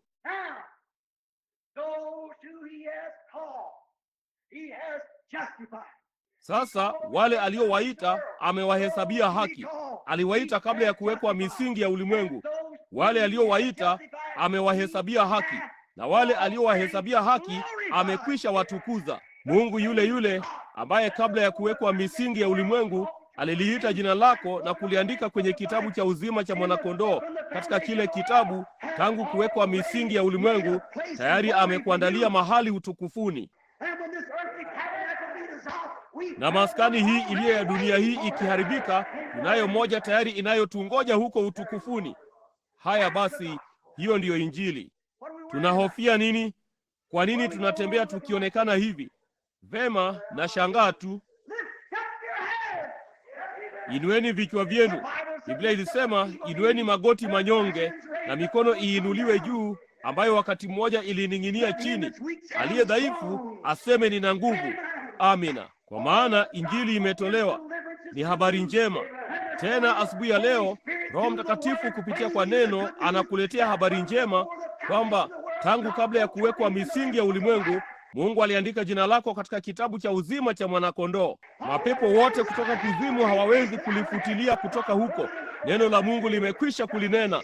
Lina hakika kutukia kama Mungu alivyoliandika mle ndani kabla ya kuwekwa misingi ya ulimwengu. Amina. Jinsi Baba yetu wa mbinguni alivyo na utukufu katika upendo wake usio na mwisho na rehema yake kutufanyia hayo. Kasema, basi weni wakamilifu kama Baba yenu wa mbinguni alivyo mkamilifu. Unawezaje kuwa wakati sio ukamilifu wangu, sio ukamilifu wako? Ni ukamilifu wake na neno lake, kwamba yeye alikuchagua wala wewe hukumchagua kamwe, naye akakuingiza ndani ya Kristo, nawe umelindwa pamoja na Yesu Kristo, na mkamilifu tu kama Kristo alivyokuwa mbele za Mungu.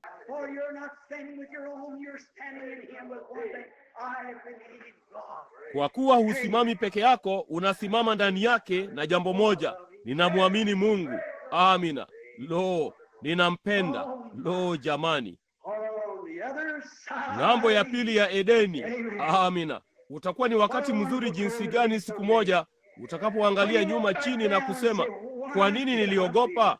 Angalieni furaha niliyokosa. Kijana mwanamume, kijana mwanamke, asubuhi ya leo, ama wewe mzee ama mwanamke ambaye hujawahi kuwa Mkristo, Mungu amebisha moyoni mwako kila mara. Naam, huenda ukaingia mwishoni mwa barabara, bali hutakuwa na furaha. Hakutakuwako na nyota karibu nawe kuangaza. Sitaki kusimama hivyo. Nataka kumsikia yeye akisema, ilikuwa vyema mtumishi wangu mwema na mwaminifu. Ninataka kumwonyesha shukrani zangu. Maskini mke wangu mwenye mvi, jinsi ningependa kumfanyia jambo fulani ambalo najua analipenda, kwa sababu ninampenda nami najua ananipenda. Na kama ningemfanyia mke wangu hivyo katika upendo wa kibinadamu, yanipasa kufanya nini? Kujua ya kwamba Mungu kwa neema, kabla ya kuwekwa misingi ya ulimwengu, aliniona maskini mwenye dhambi akiyumbayumba na ameelekea kuzimu, wala asingeweza kujizuia. Naye alinichagua tangu zamani na kuweka jina langu katika kitabu cha uzima cha mwanakondoo kabla ya kuwekwa misingi ya ulimwengu. Lo, ninampenda. Hakuna njia hata kidogo ya kusema kamwe. Si ajabu Biblia ilisema, jicho halijaona, sikio halijasikia, wala halijaingia katika mioyo ya mwanadamu. Lo jamani, jinsi Mungu alivyo mtukufu. Je, hutaki kumwamini ikiwa umechoka na kutupwa huku na huku? Aibu kwenu wa Kristo unaojiita wa Kristo na kwenda huku na huko mkiwa na uchovu. Vema, sijui na kama nikienda kanisani nini. Lo, wewe ni kisingizio duni. Hebu nikwambie, inueni vichwa vyenu, nyosha kifua chako. Lo jamani, lo, tumieni imani. Imani ndiye bosi. Hiyo ni kweli. Imani ina nywele kifuani mwake. Ndugu, ninamaanisha ina misuli mikubwa. Inapozungumza, wasiwasi wote huanguka kutoka upande mmoja hadi mwingine. Ibilisi anasema, sasa kamwe huwezi kufaulu, huwezi kufanya hivi, unaona aibu kushuhudia. Imani inainuka, inasema, nyamaza, nina haki ya kuzungumza. Amina. Hakika imani huchukua hatua. Hiyo ndiyo tunayohitaji siku hizi kwa kila msafiri nchini. Nyosha kichwa chako. Biblia ilisema nilipokuwa, Daudi alisema, nilipohofu nilitembea na nilimtumaini. Nilipohofu basi nilimwamini. Kila ninapofikia hata hofu ya mauti, vivuli. Paulo aliposhuka alisema, mauti, uwapi mwiba wako?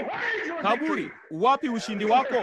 Ndugu, maisha ya watu mashuhuri yote hutukumbusha tunaweza kufanya maisha yetu adhimu. Tunapoachana, tunaacha nyuma yetu kumbukumbu za kudumu. Siku moja nikiwa nimeketi kule juu ya vilima vya peponi vya utukufu, ambapo jua halitashuka kamwe katika mji huo, ambako watakatifu tayari wanapaza sauti, wale mashujaa wa kale wa imani, nikitazama nyuma katika sehemu hizo kule na kuona njia yetu iliyotengenezwa kwa utukufu. Ninataka kuketi pamoja nao na kuona kwamba nimeinua kichwa changu juu na kumtumaini Mungu na kuendelea kutembea katika wakati wa dhoruba.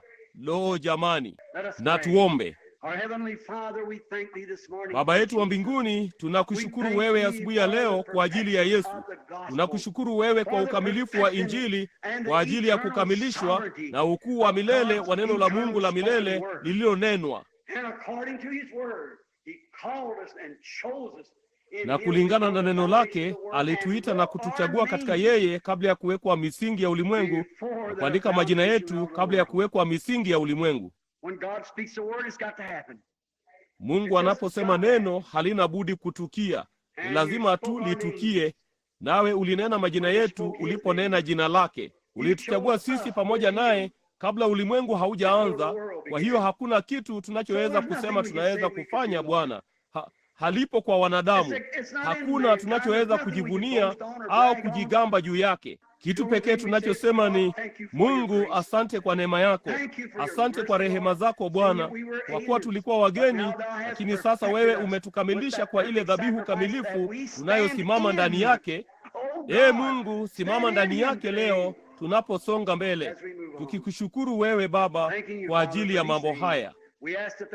Tunaomba kama kuna mmoja humu ndani leo Bwana ambaye hayuko katika hali hiyo, na wafanye uamuzi wao mmoja wa milele na wa mwisho wakati huu, kabla hujatoa wito wako wa mwisho na wa kumalizia moyoni mwao. Tunaomba ya kwamba wewe utatujalia hayo kupitia kwa jina la Kristo. Na wakati tumeinamisha vichwa vyetu, sijui kama kuna mtu kama huyo hapa asubuhi ya leo ambaye kweli yuko katika mwanamwali aliyelala. Hujawahi kuamka na kutambua kwamba unapaswa kuwaokoa watu, inakubidi kufanya jambo fulani, nawe unataka Mungu akukumbuke kama mwokozi wa nafsi. Unataka kuwa mmoja ambaye atatoka na kujaribu kuwaokoa watu. Naomba uinue mkono wako useme, Mungu nikumbuke. Mungu akubariki. Hilo ni zuri. Vema. Je, kuna mtu kama huyo hapa asubuhi ya leo ambaye hajawahi kumpokea Kristo wakati mmoja kama mwokozi, lakini asubuhi ya leo anataka kufanya uamuzi huo wa mwisho na wa milele? Unapoliona jua likitua huko nje, basi ujue ni siku chache tu zaidi na hatutakuwa hapa tena. Unajua hilo, lakini unataka kuingia katika ufalme wa Mungu. Unataka Mungu akupokee, nawe unaamini ya kwamba yeye hufanya hivyo, nawe utainua mkono wako juu kwa jambo hilo asubuhi ya leo, kwamba unaamini kwamba Kristo sasa anakuchukua kama mtoto wake. Mungu akubariki, na Mungu akubariki. Mtu mwingine utamchukua kama mwokozi wako binafsi leo hii. Utainua mkono wako useme, kuanzia leo hii na kuendelea, sasa nitamtumikia Mungu kwa moyo wangu wote. Naamini na ninataka kukumbukwa maishani mwangu mwote. Kitu fulani kimegonga moyoni mwangu na kubisha moyoni mwangu, nami nimeukataa, nami nahofia huenda nikaukataa wakati usiofaa sasa. Na kwa hiyo asubuhi ya leo, Mungu, kwa neema, ninatoka na kuinua mkono wangu nikisema, unirehemu mimi mwenye dhambi. Je, kunaweza kuwa na mwingine?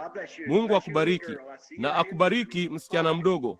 Ninauona mkono wako pia, mpenzi. Vema, mtu mwingine unaweza kuinua mkono wako ukisema, nikumbuke. Kuna aliyerudi nyuma na aseme, lo, ndugu Branham, mimi ni Mkristo, lakini mimi ni mfano duni kuwa mmoja. Siku zote ninarudi nyuma na kufanya mabaya. Nami ninampenda Mungu. Mungu alinichukua kwa neema. Najua mimi ni mtoto wake, lakini sijawahi kuwa mtendaji, sijawahi kufanya kazi ya Bwana. Kwa namna fulani mimi huchukuliwa tu na mkondo na kuingia na kutoka, kuingia na kutoka, lakini kitu fulani kinaendelea kunishikilia moyoni mwangu. Ninauonea aibu ushuhuda wangu. Ningeona aibu kukutana na Mungu asubuhi ya leo bila nafsi moja ama mkono mtupu. Nataka Mungu anirejeshe na kunikumbatia kwenye ubavu wake unaotoka damu na kunipa kichapo changu kile ninachostahili, na anijalie niwe Mkristo halisi tangu leo na kuendelea. Nitamuinulia Mungu mkono wangu. Hilo ndilo ninalotaka ufanye, Mungu. Mungu akubariki mama. Mungu akubariki wewe. Kwamba sasa Mungu anauona moyo wako, na wengi wenu mlioinua mikono yenu ninawajua, na yajua maisha yenu ya masumbuko. Wakati mkinini, Wakristo wengine wanaomba, ninajua hali yenu ya masumbuko. Najua kurudi nyuma kwenu. Mungu anayajua vizuri zaidi ikiwa niliyajua. Ninakuona ukija madhabahuni, ukijaribu kuanza kisha unarudi nyuma. Unajaribu kuanza kisha unarudi nyuma. Mtu mmoja alianguka tu akafa siku chache zilizopita, ambaye alikuwa akifundisha shule ya Jumapili hapa. Nina hofu baadhi ya watu wake wako hapa. Ningelitaja hilo jina, wengi wenu mnajua ninayezungumzia. Mtu huyo angekuja kanisani, angerudi nyuma. Angekuja kanisani, angerudi nyuma. Alitaka kufanya mema. Alikuwa na tukio na Mungu. Alikuwa mtu mwema moyoni, lakini alianza kujishughulisha sana na ulimwengu. Alikufa kijana mwanamume. Aliondoka duniani. Sasa nashangaa malipo yake yatakuwaje. Mnaona? Usifanye hivyo. Usifanye hivyo rafiki. Dumu kazini. Mtu huyo angeweza kurudi duniani leo na kusimama kule mjini popote pale, mahali pale alipofia, angepiga mayowe na kukimbia akielekea maskanini upesi alivyoweza kuja. Jamani, ninawaambia kungekuwako na nafsi zingeokolewa juma hili lijalo atakapofika hapa. Yuko ng'ambo ya mpaka sasa. Lakini kumbukeni, maadamu kuna umilele wenye kina kirefu kama kulivyo na anga, hawatakuwa na nafasi nyingine ya kuokoa mtu. Kamwe hawatakuwa na nafasi nyingine ya kumuishia Mungu. Amefanya uamuzi wake wa mwisho. Vipi kuhusu wako asubuhi ya leo? Hebu tujirekebishe kwa ajili ya Mungu, huku tumeinamisha vichwa vyetu. Tupe sauti ndogo ng'ambo ya pili ya Yordani. Sasa endelea kuomba.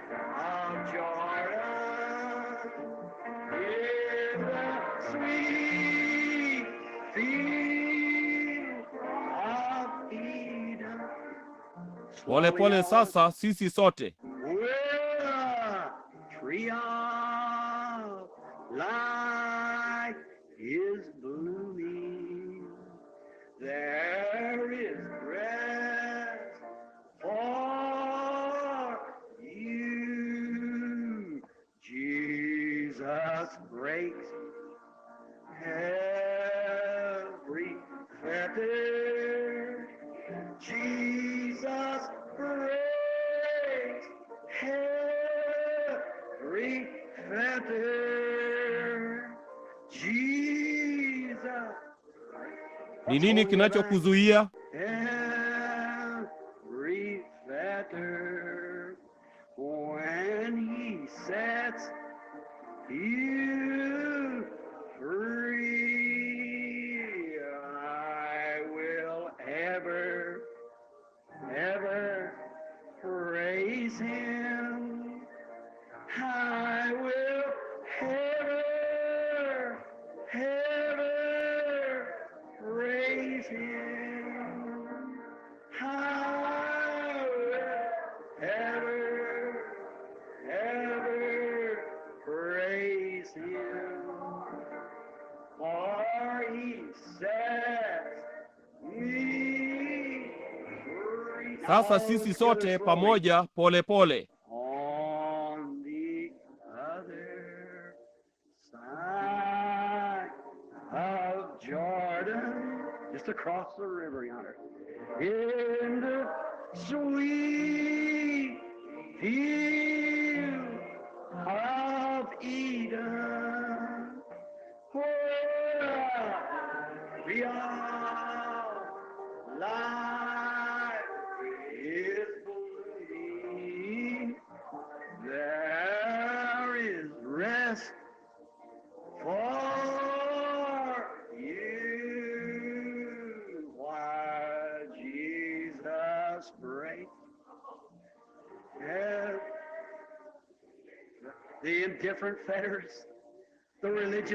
minyororo ya kutojali, minyororo ya kidini, minyororo ya kimadhehebu, minyororo wa dhambi, minyororo wa kutokuamini.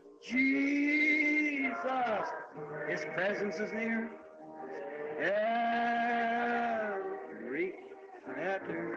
Fanya tu uamuzi wako. When he says you free, I will ever praise his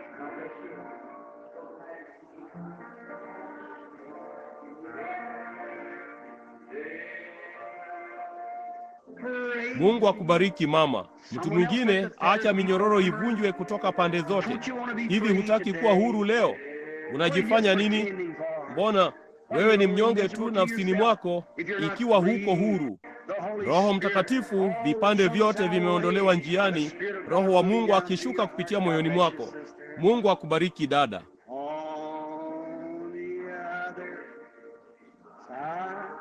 Labda kitu kidogo cha kale kinakushikilia. Hivi hutaki kuokolewa? Natumaini majina yetu yamefungwa pamoja. Mungu akubariki ndugu. Natumaini majina yetu yamefungwa pamoja huko utukufuni kama nyota za Mungu ziking'aa milele. Angalia na useme, yule pale amesimama ndugu Branham. Nitasema, lo, naam ndugu. Unakumbuka kule maskanini asubuhi ile? There is rest for you. I will ever praise him. Don't you want to do it? Will ever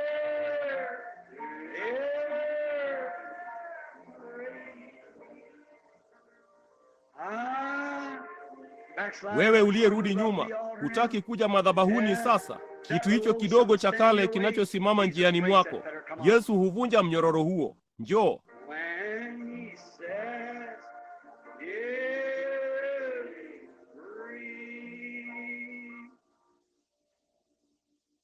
Down at the cross where my Savior, down there for cleansing from sin, I cry. Oh, there to my heart was a glory to his name. Oh, glory to his precious name. Oh, glory, sinner friend. Rafiki mwenye dhambi hapa madhabahuni, uliyerudi nyuma, mwambie habari zake sasa. Ilikuwa wapi? To my heart was. You're kneeling there alone with God now. Unapiga magoti hapo peke yako pamoja na Mungu sasa. Anakutazama. Hata shomoro asingeweza kuanguka bila yeye kujua. Oh, come to this fountain so rich, sweet, mellow. Kama hujawahi kumpokea Roho Mtakatifu, njoo. Yuko hapa.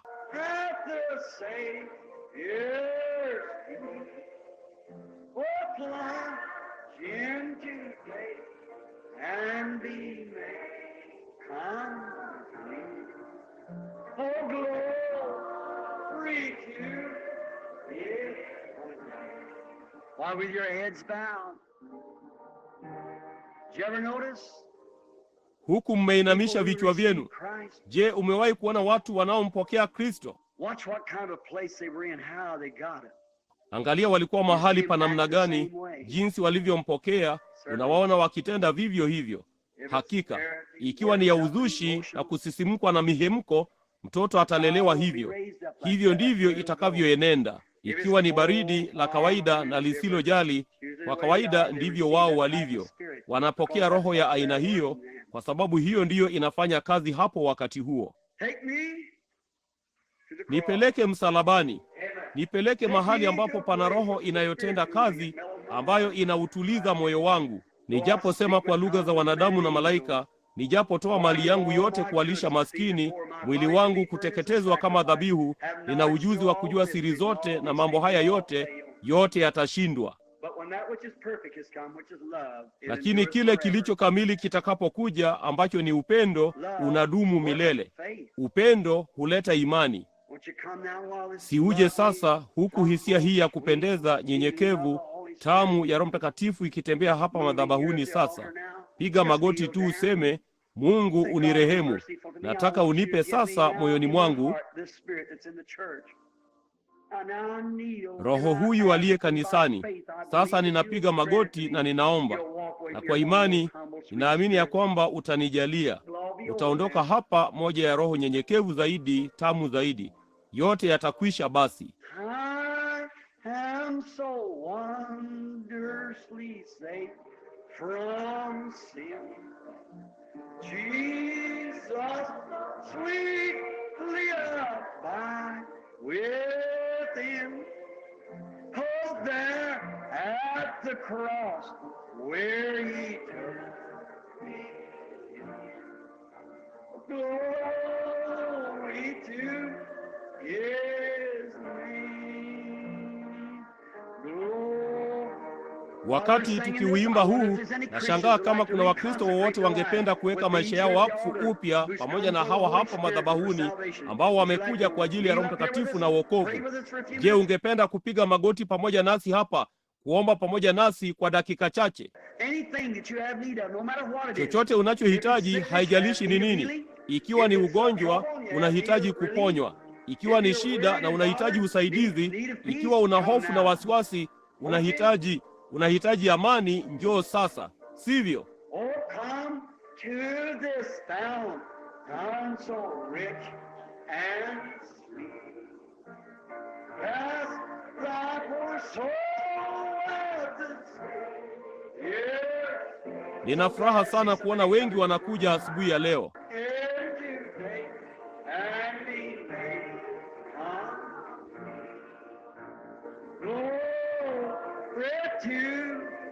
You see, it's a work of the Holy Spirit. He does this. Unaona, ni kazi ya Roho Mtakatifu. Anafanya hivi. Kwa sio mhemko, imara, yenye kilindi. Sio kishupavu, sio baridi.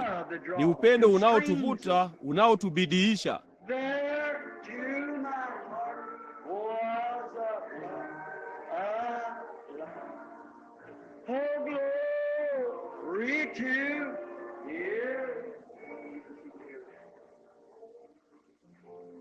Wonderful. Everyone just bowing now. Don't you love Ajabu. this? Kila mtu anainama tu sasa. Je, hamuupendi huu? Sijui mnavyojisikia, lakini ninahisi tu moyoni mwangu, unahisi tu matone ya machozi ndani yako yakishuka. Roho Mtakatifu wa Mungu akitembea tu, yeye anafanya kazi hiyo. Ndugu, nipe kanisa kama hilo ambalo kweli limevunjika, likishuka kwenda kwenye nyumba ya mfinyanzi kufinyangwa upya.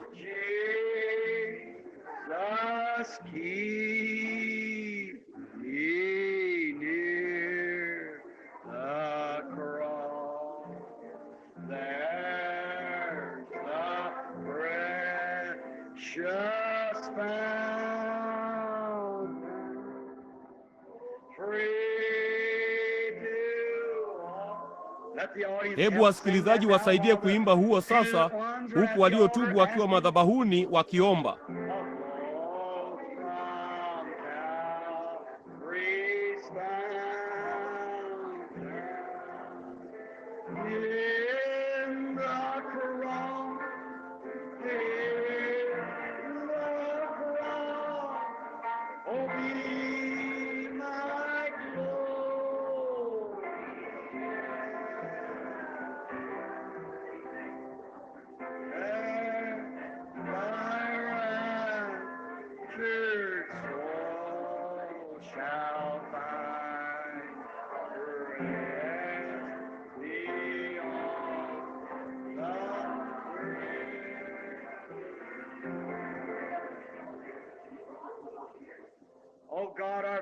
Ee Mungu Baba yetu, tunakuja kwako leo kwa unyenyekevu, tumevunjika.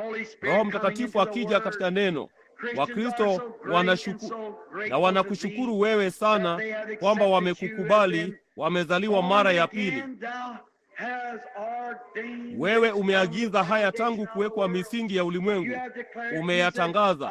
Ulisema, nina mambo mengi ya kuwaambia ambayo siwezi kuwaambia sasa. Lakini yeye Roho Mtakatifu atakapokuja atawafunulia mambo haya na atawafundisha na kuwaongoza. Tunashukuru sana asubuhi ya leo kwa ajili ya Roho Mtakatifu anayelifunua neno la Mungu. Ulisema, naye ataleta vitu hivi kwenye nini yangu, atawakumbusha yale niliyowaambia, na mambo yajayo atawapasha habari zake. Tunafuraha sana kwamba yeye yuko pamoja nasi leo, na kwa njia ya mafundisho ya neno na utendaji kazi wa Roho Mtakatifu amewafanya Wakristo waamke, akawafanya wenye dhambi waje kwako, waliorudi nyuma wajiweke wakfu tena. Baba, wako madhabahuni. Aliwafanya wagonjwa na waliochoka, walioteseka waje na kuinamisha vichwa vyao, wakubali uponyaji kwa ajili ya miili yao, tukijua ya kwamba neno lako lililonenwa ni la kweli. Kila kitu kingine kitashindwa, bali neno lako haliwezi kushindwa kamwe. Ukweli, utaifahamu kweli, nayo hiyo kweli itawaweka huru. Nasi tunakuja kukubali asubuhi ya leo kile ulichotuandalia wewe katika mateso yako kwa ajili yetu na upatanisho wakati wa kifo chako ulichotufanyia sisi.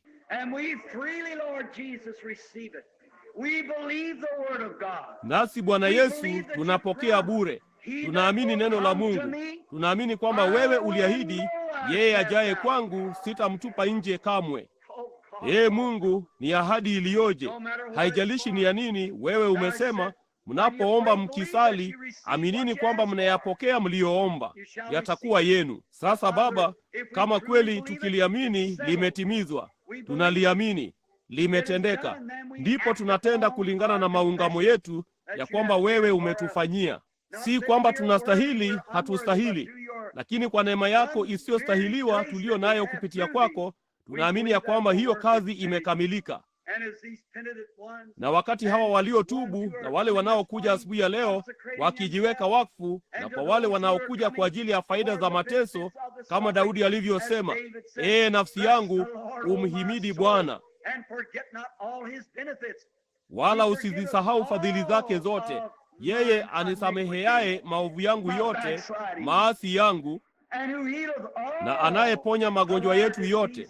Hizo ndizo faida za mwaminio, nasi tunaipokea kwa imani asubuhi ya leo kwa kulijilia neno la Mungu lililonenwa kabla ya kuwekwa misingi ya ulimwengu. Kama isingewezekana isitendeke, basi haiwezekani sisi tusipate kile tunachoomba, tukiomba kwa imani, tukiamini. Na hilo liko ndani ya mioyo yetu, Bwana, kupokea kile tulichoomba. Yesu, utuweke karibu na msalaba. Adui ajapo kama mafuriko, Bwana, inua kiwango dhidi yake. Libariki kusanyiko hili dogo linalongojea. Mungu, Roho wako Mtakatifu awachukue hawa walioweka maisha yao wakfu, wanaume na wanawake hawa waliopiga magoti madhabahuni, wale wenye dhambi wanaokuja na kuinamisha vichwa vyao, wapeleke kwenye ufalme wako. Bwana, ninatambua kwamba ni hali yao wenyewe ya kibinafsi.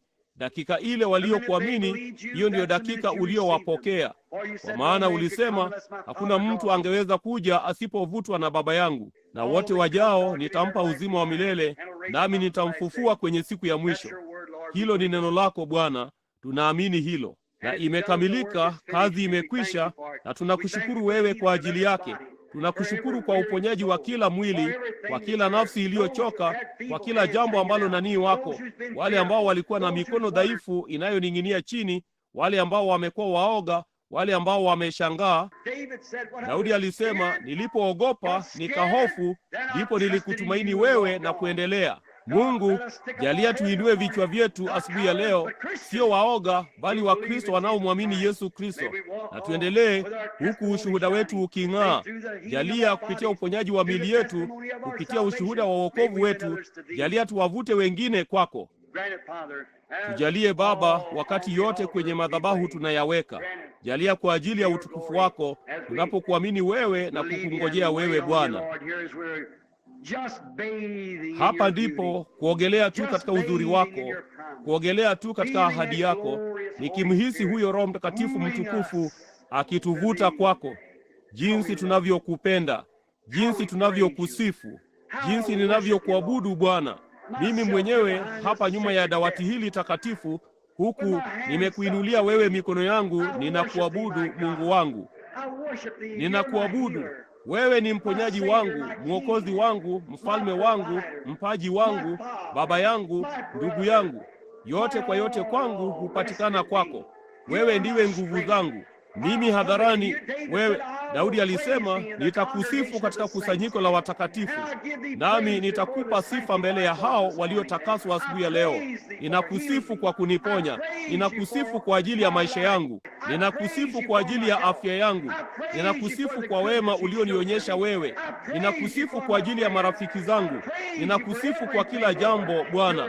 Wewe ni wa ajabu, furaha isiyoelezeka na umejaa utukufu.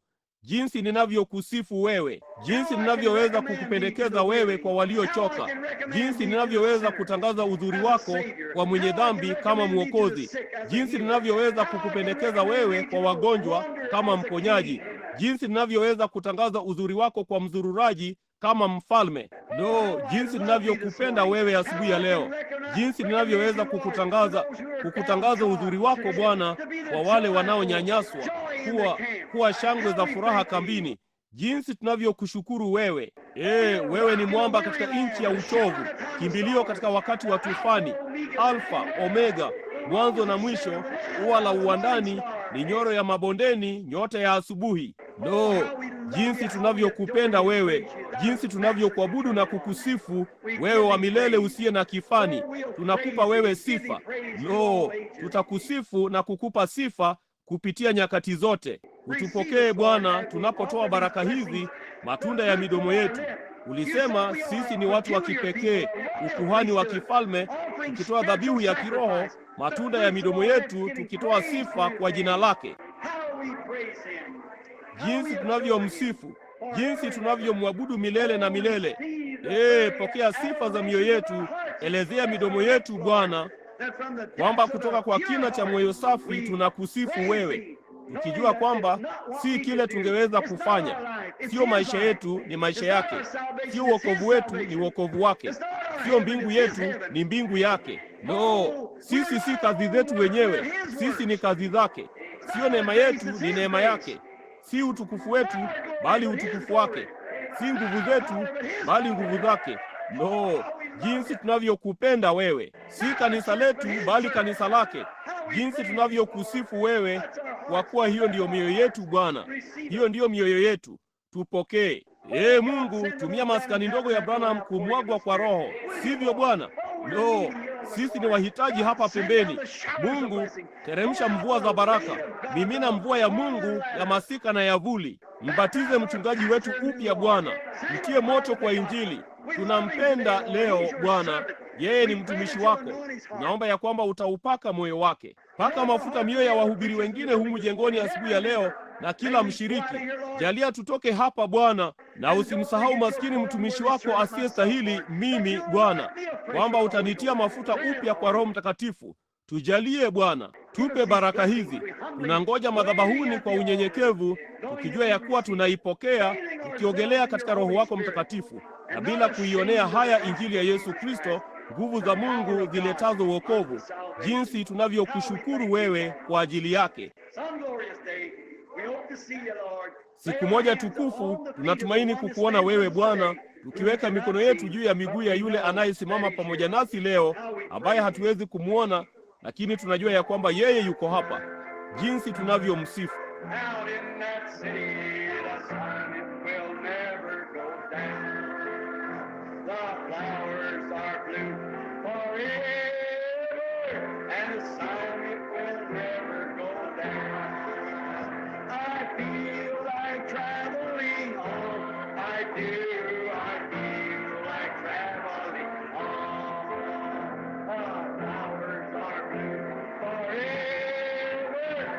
the sun, it will never go down. Ni wangapi wanajisikia hivyo? Inua mkono wako. Feel like counting, sometimes I do. I feel like shouting, I do. The flowers are blue forever, and the sun will never go down. I feel like traveling on, I do. I feel like traveling on.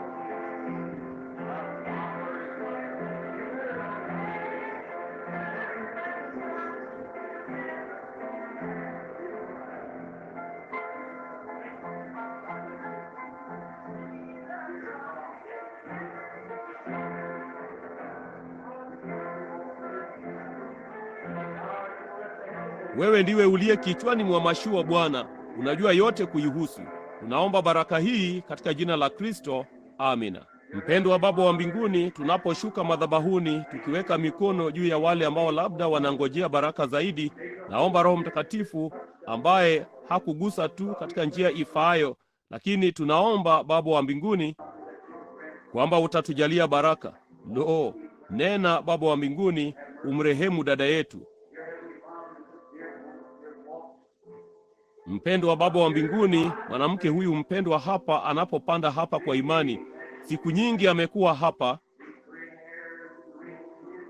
hizi mvi na makunyanzi, lakini jinsi kazi ngumu sana ingehitajika kupitia hapa. Hapana shaka mikono hii imeshuka kwenye kurasa za Biblia ikiinuliwa kwako. Hapana shaka, lakini ni mwaminifu moyoni asubuhi ya leo alipochopea akaingia humu kanisani akiwa na mkongojo chini ya mkono wake, lakini sasa kwa imani anauweka chini ili aondoke. Mponye Bwana, anakuja kwa ajili ya baraka za Mungu. Ninaomba Mungu wa mbinguni ya kwamba utambariki. Najalia asilazimike kuuchukua tena siku zake zote. Mpe nguvu katika mwili wake. Jalia awavute watu kwako Bwana, kwa ufalme wa Mungu. Katika jina la Yesu Kristo, amina. Mungu akubariki dada. Hutalazimika kutumia mkongojo huo wa kale, siamini tena. Uko mzima, nami ninaamini unaenda nyumbani bila huo. Amina. Unapotoka nje ya jengo, uweke begani mwako, kisha utoke nje. Yote yatakwisha. Baba Mungu, tunaomba ya kwamba utambariki mwanamke huyu aliyesimama hapa leo. Mpe afya kabisa. Tujalie Baba. Tunaweka mikono juu yake na kuamini jambo hilo katika jina la Yesu. Baba Mungu, tunaweka mikono juu ya dada Slota na tunaomba aponywe. Mungu mpendwa, tunaweka mikono yetu juu ya nani wetu. Hujui jinsi unavyohisi.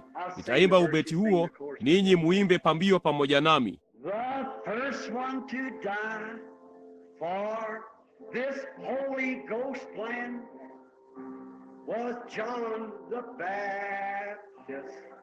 He died like a man. Then came the Lord Jesus. They crucified him. He preached that the Spirit would save man from sin. Keeps dripping with blood. Yes, it's dripping with blood. This Holy Ghost God, I love it. It's dripping with blood. The blood of this, let the world say what they want to, who died for the truth.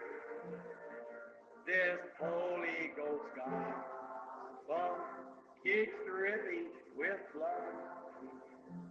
Then they stoned Stephen. He preached against sin. He made them so angry, they dashed his head in. But he died in the Spirit. He gave up the ghost and went to join the others. That life-giving hope kept dripping with blood.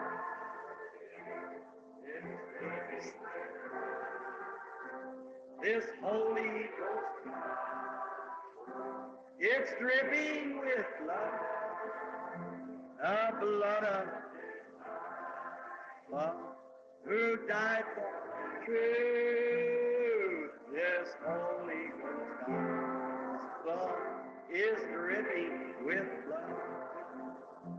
There's Peter and Paul and John the Divine. They gave up their lives so this gospel could shine. They mingled their blood with the prophets of old, so the true word of God could honest be told. Keeps dripping with blood, yes, dripping with blood. This Holy Ghost gospel, it's dripping with blood, the blood of disciples who died for the truth. This Holy Ghost gospel, it's dripping with blood. Souls under the altar crying, how long? For the Lord to punish those who've done wrong. Listen, but there's going to be more who'll give their life's blood for this Holy Ghost gospel and its crimson flood. Oh, it keeps dripping with blood. Yes, it's dripping with blood. This Holy Ghost gospel, it's dripping with blood. The blood of disciples who died for the truth. This Holy Ghost gospel is dripping. Ni wangapi walio na furaha asubuhi ya leo kwamba umempokea Roho Mtakatifu? Inueni mikono yenu. Je, si ni ajabu? Hakika. Peana mikono na rafiki yako anayesimama karibu nawe. Sema, Bwana asifiwe ndugu kwa wema wake wote.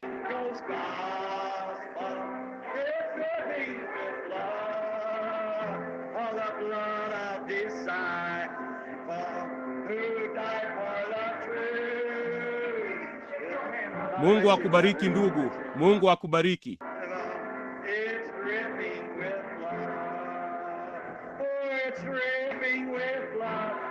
Jambo ndilo hilo. Inueni mikono yenu.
Kila mtu awimbe.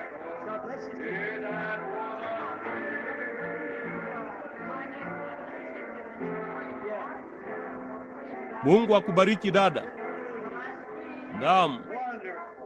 Ajabu, nimefurahi sana kusikia hivyo.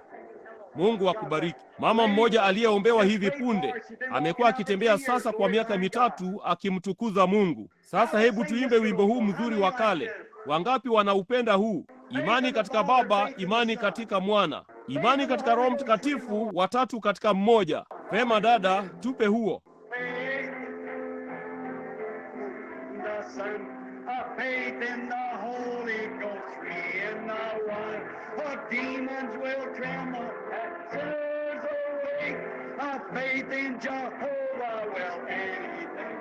Ni wangapi wanapenda umati mzuri wenye furaha kama huu?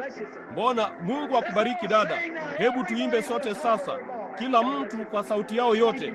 Mungu akubariki dada. Asante dada, Mungu akubariki. God bless you for the faith that you need. Amina. Mungu akubariki. Ndiyo. Amina. Amina. Mungu akubariki. Mungu akubariki. God bless you, my dear sister. God bless you, sister. Mungu akubariki dada yangu mpendwa. Mungu akubariki dada. Your hands and sing it now. God be with Mikono yako na uimbe sasa. God bless you, sister. I'm glad to see you up here. Mungu akubariki dada Keli. Nina furaha sana kukuona hapa. Kweli, Mungu akubariki. Kila mtu anajua huyu ni nani anayepaza sauti. Ni dada Keli. Najua alipaswa. Ibilisi alijaribu kumuua huku nje kwenye ajali ya motokaa, ndipo akamlaza kule hospitalini amekatwa kabisa, ndipo wakasema hata tembea kamwe na kila kitu. Lakini neema ya Mungu, yeye ndiye aliyeponywa. Inasikika kama jeshi la wokovu hapa asubuhi ya leo. Hebu tumsifu Bwana pamoja naye kila mtu. Njooni nyote mkutane na dada Keli na kupeana mikono naye mnapopitia. Najua nyote mmefurahi kumwona dada yenu. Na hapa shukeni mkamsalimie kwa mikono hapa madhabahuni. Nyote njooni kila mtu. Nimefurahi kukuona. Vema, Bwana asifiwe.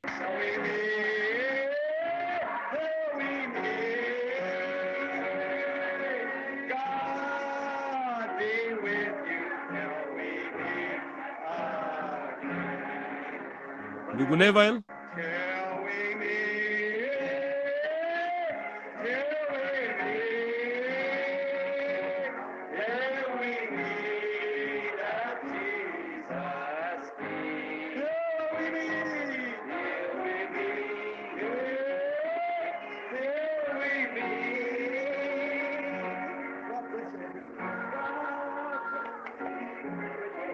Mungu akubariki ndugu Neville.